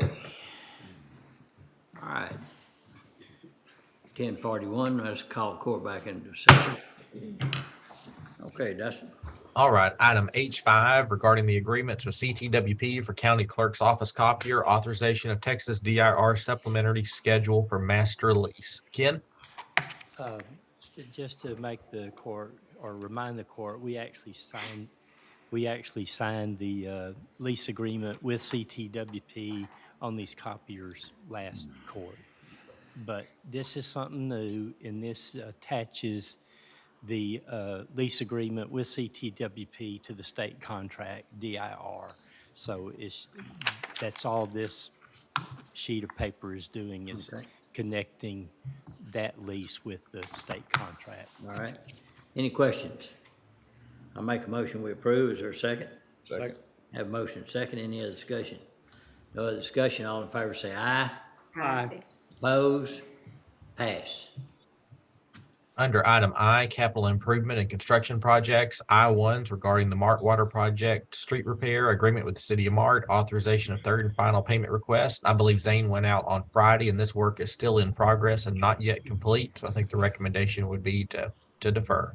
Yes, and I've seen some of it too. There, some of the streets that weren't in, actually part of this, intersecting streets have been done, and they're moving right along with it, so looks good.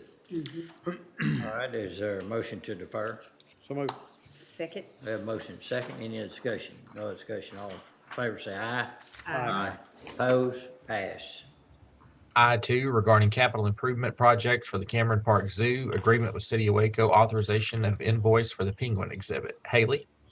Yes, sir. This is just a submission from the city of Waco for an invoice related to the penguin exhibit to be paid from the zoo bond. All right, any questions? If not, is there a motion to approve the payment? Motion to approve. Second. Have a motion second. Any other discussion? No other discussion. All in favor say aye. Aye. Oppose? Pass. Under item J, real estate, if we could hold the items J1A and J1B until later in the agenda. Okay. Under K1 regarding the U.S. Department of Treasury, Coronavirus Local Fiscal Recovery Fund, American Rescue Plan Act. I don't believe we have any updates today. I did just want to point out, we have heard from a few of the nonprofits that had submitted their requests before the deadline, just asking if there was any time frame or if the court had considered their request. And we've just let them know at this time that the court has been focusing on the water infrastructure requests, and that we would just keep them updated as we move forward.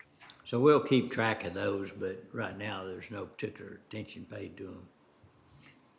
Good. All right. Yes, sir. K1A is discussion and or action on ARPA funding request and or related agreements. K1A1, Central Texas Industrial Training Center. And we're still working on the agreement with TSTC. I believe we just about have it in a state where we can send it on to BKD for their review. So no actions needed on that today. Okay. K1B, authorization of American Rescue Plan budget adjustment. Haley? Yes, sir. This is just an adjustment. We have not done a formal budget adjustment since March. And this is just to allocate funds to the projects that have been approved since then. Okay, any questions? Not, is there a motion to approve? So moved. Second. Motion made and second. Any other discussion? No other discussion. All in favor say aye. Aye. Oppose? Pass.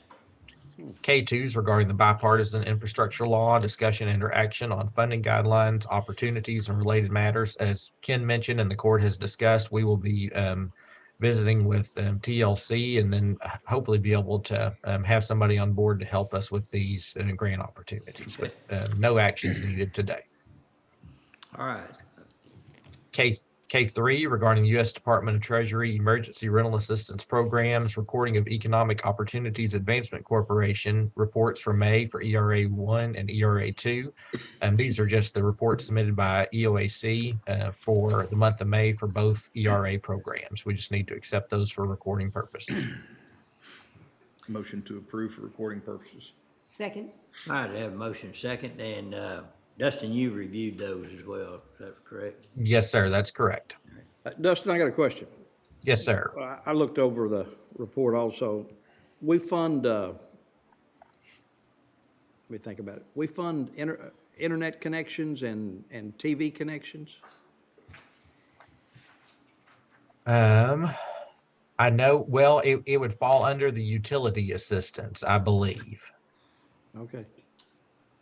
And So- Commissioner, we can check into that in more detail, but I know there's rental assistance is allowed and also utilities, and it just probably matters what that definition of utility assistant is. I think specifically you're talking about like cable connection. I things saw like Direct TV, I entertainment. saw a bill paid for Direct TV. Huh. So I was just curious. Probably will- ties we'll back check with- to either education or a work. It could. I just wasn't aware, we were doing that. Yeah. All right. Okay, what's the pleasure of the court? Move to, We have a motion. Did anybody second it? I did. Okay. If no other questions, all in favor say aye. Aye. Opposed? Pass. K4 regarding the Texas Department of Family and Protective Services Title IV-E grant contract for legal services, authorization of Title IV-E legal assistance claim for the quarter ending December 31st, 2021. Haley? Yes, sir. This is just the recording of the claim, and we will receive the amount of $52,887 for legal services. Any questions? What's the pleasure of the court? move to approve. Second? All right, have a motion second. Any other discussion? No other discussion, all in favor say aye. Aye. Opposed? Pass.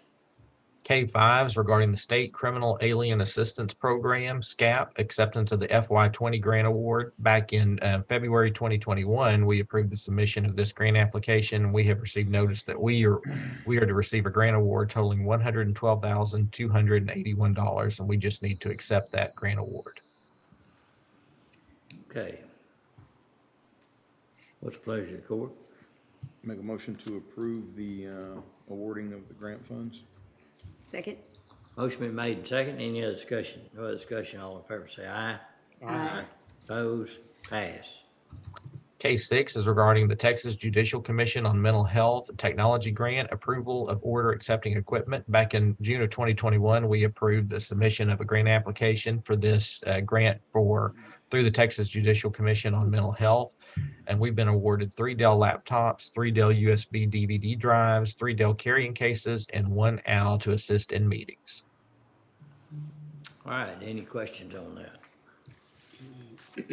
If not, is there a motion to approve? So move. Second. Have a motion and second. Any other discussion? No other discussion, all in favor say aye. Aye. Opposed? Pass. Under item L, Department Office Specific Requests, L1 is County Sheriff, approval of order declaring certain property is not meeting the criteria for salvage or surplus and authorizing the disposition of said waste property concerning vests. Ken or David Ives? Well, we received a note from the sheriff's office on these 3 vests. And again, as set out in the local government code, section 263.151, 1 and 2 is amended, and those items listed are hereby declared as waste property if the Commissioners Court so deem it so. And that will allow them to have these vests destroyed. Okay. Any questions? If not, is there a motion to approve? So move. Second? Motion made and second. Any other discussion? No other discussion, all in favor say aye. Aye. Opposed? Pass. L2, Heart of Texas Fair, Extraco Event Center, authorization of water pump replacement for fire suppression system in the Coliseum. TJ? Oh, yes. Good morning. So this is an invoice associated with a fire pump out at the Coliseum. It was found during testing to be non-working. So we recommend that this is approved. Okay, any questions? If not, is there a motion to approve? So move. Oh, Second. Motion made and second. Any other discussion? No other discussion, and all in favor say aye. Aye. Opposed? Pass. L3, Information Technology, status update on McLennan County Cybersecurity Training Completeness Report as mandated by Texas House Bill 3834. Lisa? Yes, thank you, sir. I wanted to communicate to the court that we have had our final accounting of our cybersecurity completeness, and we did meet the 100% completion requirement. So I bring that to you today. I also wanted to let you know that there is some new information that Brandon has discovered for the upcoming year. I believe he's online, and I can have him communicate that to you. Brandon, are you there? I am. Good morning, Judge and Commissioners. Thank you. Just wanted to update you on the training completion dates. In prior years, 2020 and 2021, the completion date was June 14th. However, for 22 and beyond, they've changed that to August 31st. Wanted to bring that to your attention. We still prefer to have this stay around June, especially with our encouragement during the March month for incentive pay, but that is up to the courts. So we can do it earlier, but it has to be done by the August date. That's accurate. Yes, sir. Okay, well, I don't see why we couldn't just keep it like we've got it. That way it does help us with incentive and, you know, what, I guess you'd call it leverage that we have. And then when you send those notices out, be sure to quote the statutes that say why we need that, because we have some legal minds in the county, and so they want to know statutes. Yes, sir. Why do I have to do this? So you will do that. Absolutely. All right, thank you. We will do that. All right. All right, Thank you so much. All right, is there a motion to approve Lisa's report for recording purposes? So moved. Second. Have a motion and a second, any discussion? No other discussion, all in favor say aye. Aye. Opposed? Pass. Under item M, additional items, M1 was the discussion and or action on matters regarding COVID-19. I don't believe there's any additional updates unless Commissioner Miller or anybody has anything. M2 is selection designation of public members of the Salary Grievance Committee regarding the FY23 budget, and I believe we need to draw additional names. 9 more, okay. We have 4 approved, right? 3, 4, 5. 1, 2, 3, 4, 5. All right, you ready? Okay. Jason Marchant.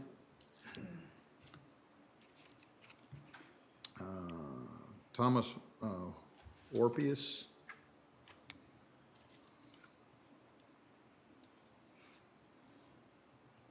Tia Selby.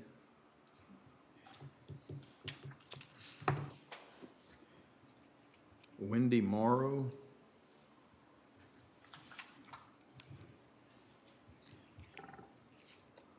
Emma Villa.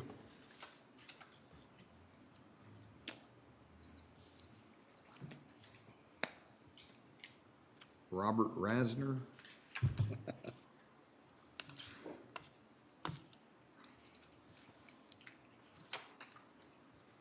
Catherine Koss.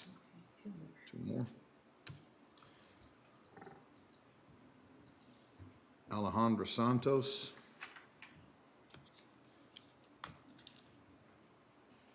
And Jamie Walter. Dustin, I have a legal question. Yes, sir. Would it be appropriate to offer a drawing for a flat screen TV if you see We might have to do that. one larger than a shoebox? Okay, have the no action needed. All right, proceed. All right, moving on to item M4 regarding the local provider participation fund, authorization of intergovernmental transfers of funds derived from the county healthcare provider participation fund. And this is under the rural access to primary and preventative service. Heather?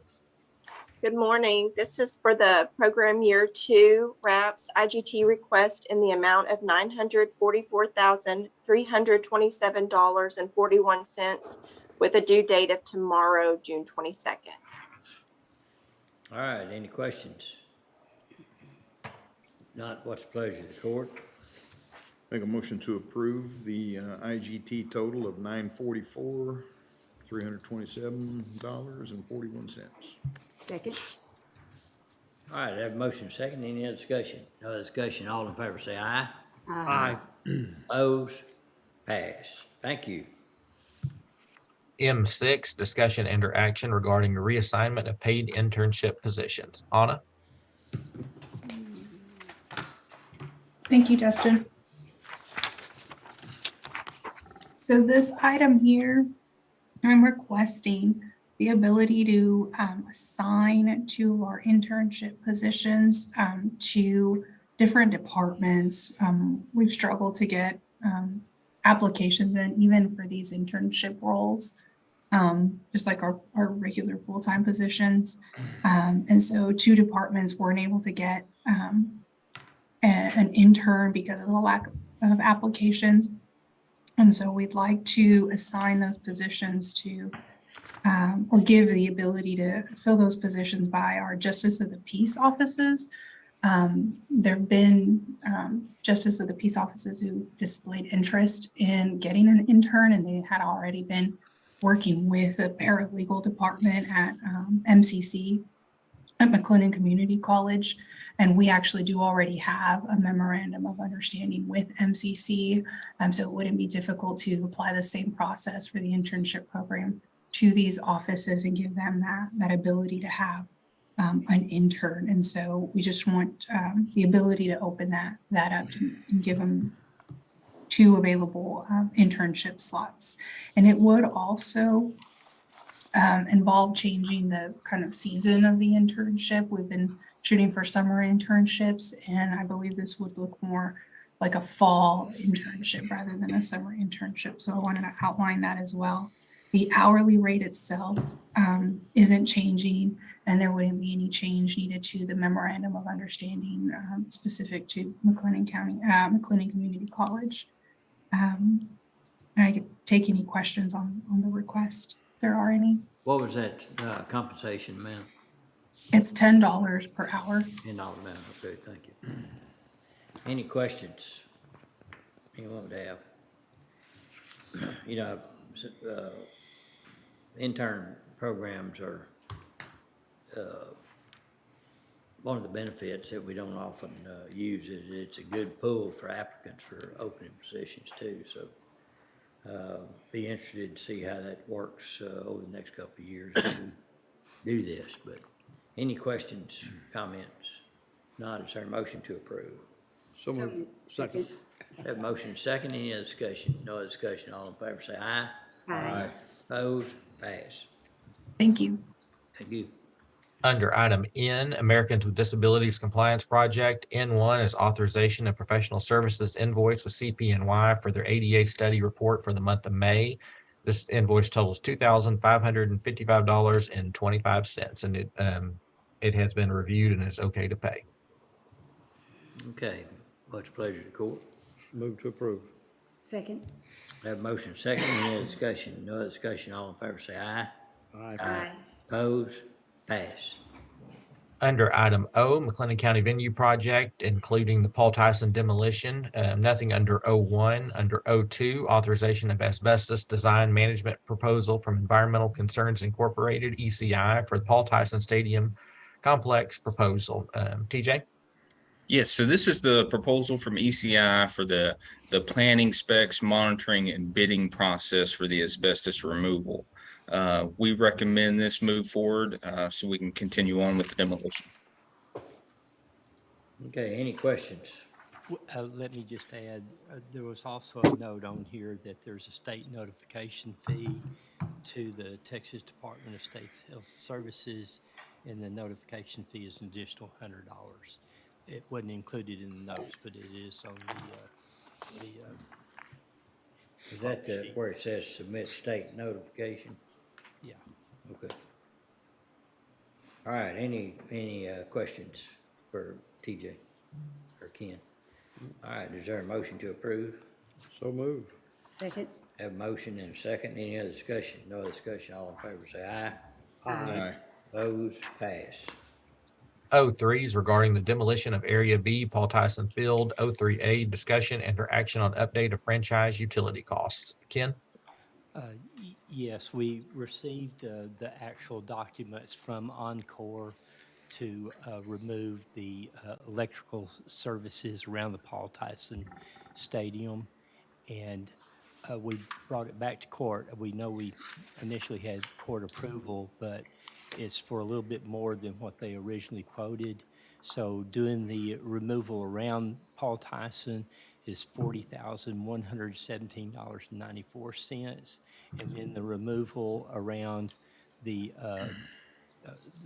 driving range is additional $4,106.42.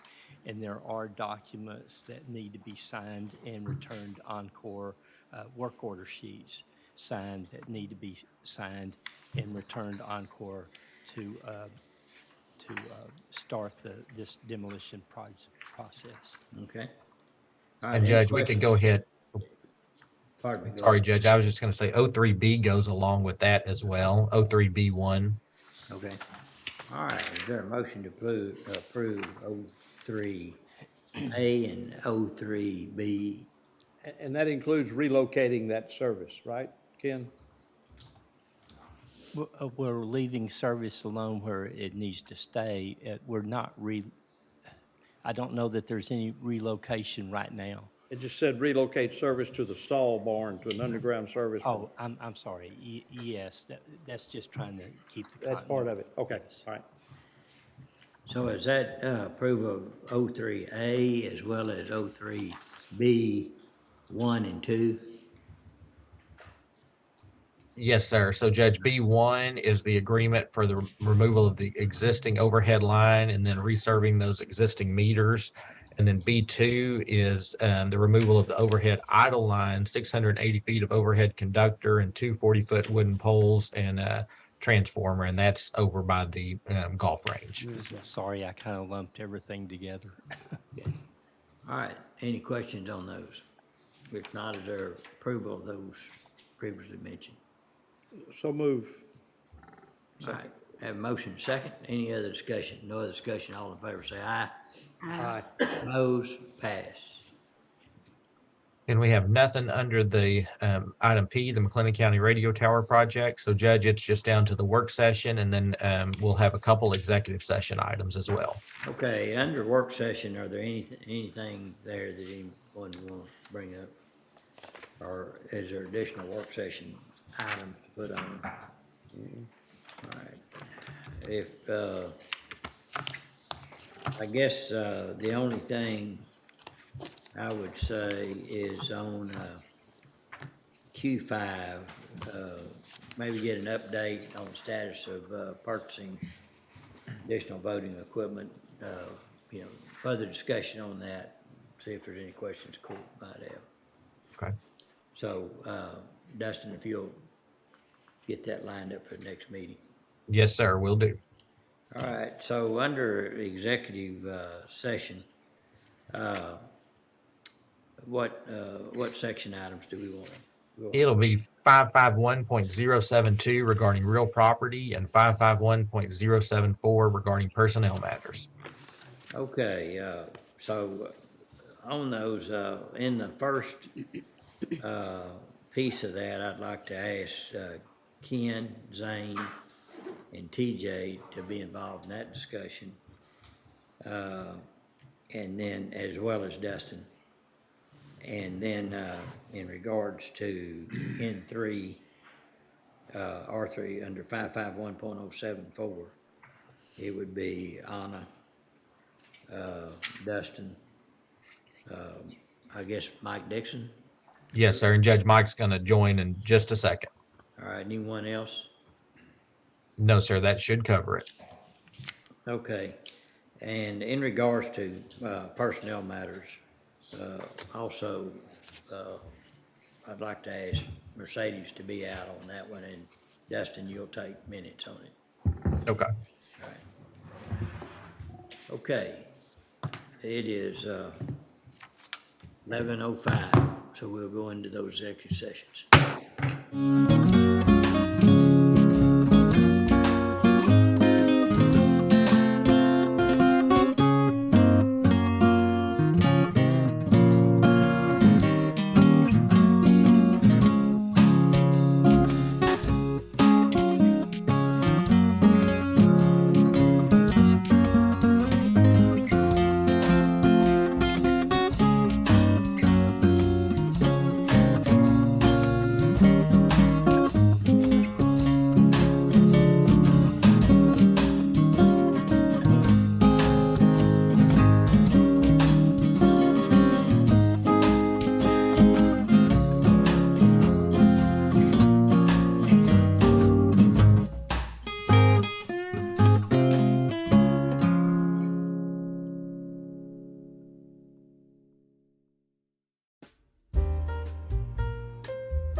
Recording in progress.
Okay, Dustin, if you could, let's deal with the personnel items. Good deal. And Judge, have you called us back into session? I'm sorry, I missed I that. did call us back into session. Yes. Okay, so we'll go to item, let me find it, under E3 Human Resources. Item is E3B District Clerk, Appointment Classification, Change in Duties, Classification of Deputy District Clerk. Anna, did you want to kind of summarize this? Yes, sir. This is a request to change position number 324 to an exempt position, reclassifying it to a pay grade A29 from a B5 based on the duties and purpose outlined by the district clerk to help in its collection efforts and conducting research. There's no request being made to change the current budget, which is $39,471. And the purpose really is surrounding the individual that fills the position currently, which is Gabriel Price, who is a licensed attorney. So that's the request at hand, is changing it to an exempt A29 position. Okay, thank you. All right, are there any other questions that anyone would have for Hannah or Dustin? Or Mike? All right, if not, what's the pleasure of the court?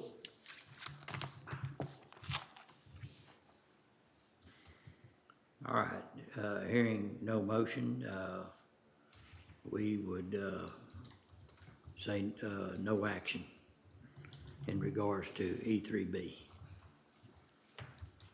All right. All right, moving on to item J, real estate right-of-way and easements. J1 is authorize the purchase of properties from the city of Waco and authorize the county judge to execute the purchase and sell agreements and any other items necessary to complete and close the transaction conveyance. And these properties are more specifically described as J1A is a 1.423 acre tract of land described as Block A, Lot 1 of the Waco Transit addition to the city of Waco, McLennan County, Texas, better known as 415 Columbus Avenue. Judge, do you want to take these separately or together? Yes, let's take them separately. Okay, this is a authorization of a sale agreement and special warranty deed for this property located at 415 Columbus Avenue. The sales price is $371,915. And if the court so chooses, we would just need a motion to authorize the purchase of this property and to authorize the county judge to execute the purchase and sale agreements and any other items as necessary. Okay, thank you. And this property, is described in the address 415 Columbus, is right behind the records building. Very close proximity. The potential use for this property could be anywhere from using it as is after cleanup, or taking out the building that's on there, cleaning up the lot, using it for parking or other things. Also utilizing it, this is more of a short term for staging or any construction we might be doing in the campus downtown, or even building additional facilities on that property. And it's very close to us, and we're going to go through all the due diligence regarding all the environmental questions that might be on any kind of property. And So the proximity to the county property is a significant reason that I think that we should go into contract on it, and I would make a motion that we do so. Second. We have a motion and a second. Any discussion? No discussion, call for a vote. Commissioner Smith, Aye. Commissioner Miller, Aye. Judge Felton, Aye. Commissioner Perry. Aye. Pass. All right, J1B is regarding a 0.284 acre tract of land being part one of the TJ Chambers grant in the city of Waco, McLennan County, Texas, and being a part of Farm Lot 21 according to the plan of the original town of Waco, and being Lot 4 in the southwesterly half of Lot 3 in Block 6 of the subdivision of said Farm Lot 21, better known as 1211 Washington Avenue. This is an authorization of sale agreement and specially awarded deed for this property at a total of $635,100. Thank you. Again, this property is in reasonable close proximity to the downtown campus, just being 6 blocks away. It could be utilized for a lot of different purposes. And with the expansion of our staff due to the growth of our county, we are in need of additional space. This property is also pretty much ready to go. It even has some furniture in it as well. And it would, if the court approved this, we would have IT go through and make a recommendation on what needs to be done to have connectivity for the county employees that would be there. I would recommend the court strongly consider this property and would make a motion that we go into contract for that. Second. I have a motion and a second. Is there any discussion? No discussion, call for a vote. Commissioner Smith, Aye. Commissioner Miller, Aye. Judge Felton, Aye. Commissioner Perry. Aye. Pass. All right, item G3 is authorization of limited Phase 2 environmental site assessment proposal from Kleinfelder Incorporated for 415 Columbus Avenue. Zane, would you like to cover this? Yes, sir. This item here would be conducting a limited Phase 2 environmental site assessment on the property located at 415 Columbus. And the county recently did a Site 1, Phase 1 site assessment, and that led to the need to do a limited Phase 2 assessment so that we can cover all the bases that we need to for TCEQ to get what they need. And so the proposal provided by Kleinfelder will not exceed $25,985, and it's recommended for approval. Okay, any questions? All right, what's the pleasure of the court? Move to approve. Second. I have a motion and a second. Any other discussion? No other discussion, call for a vote. Commissioner Smith, Aye. Commissioner Miller, Aye. Judge Felton, Aye. Commissioner Perry. Aye. Pass. All right, and Judge, I believe that's all our action items, but if you wouldn't mind confirming with Mercedes or Reagan.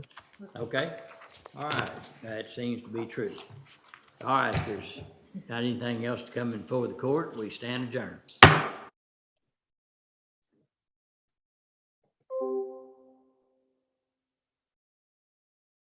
Recording stopped.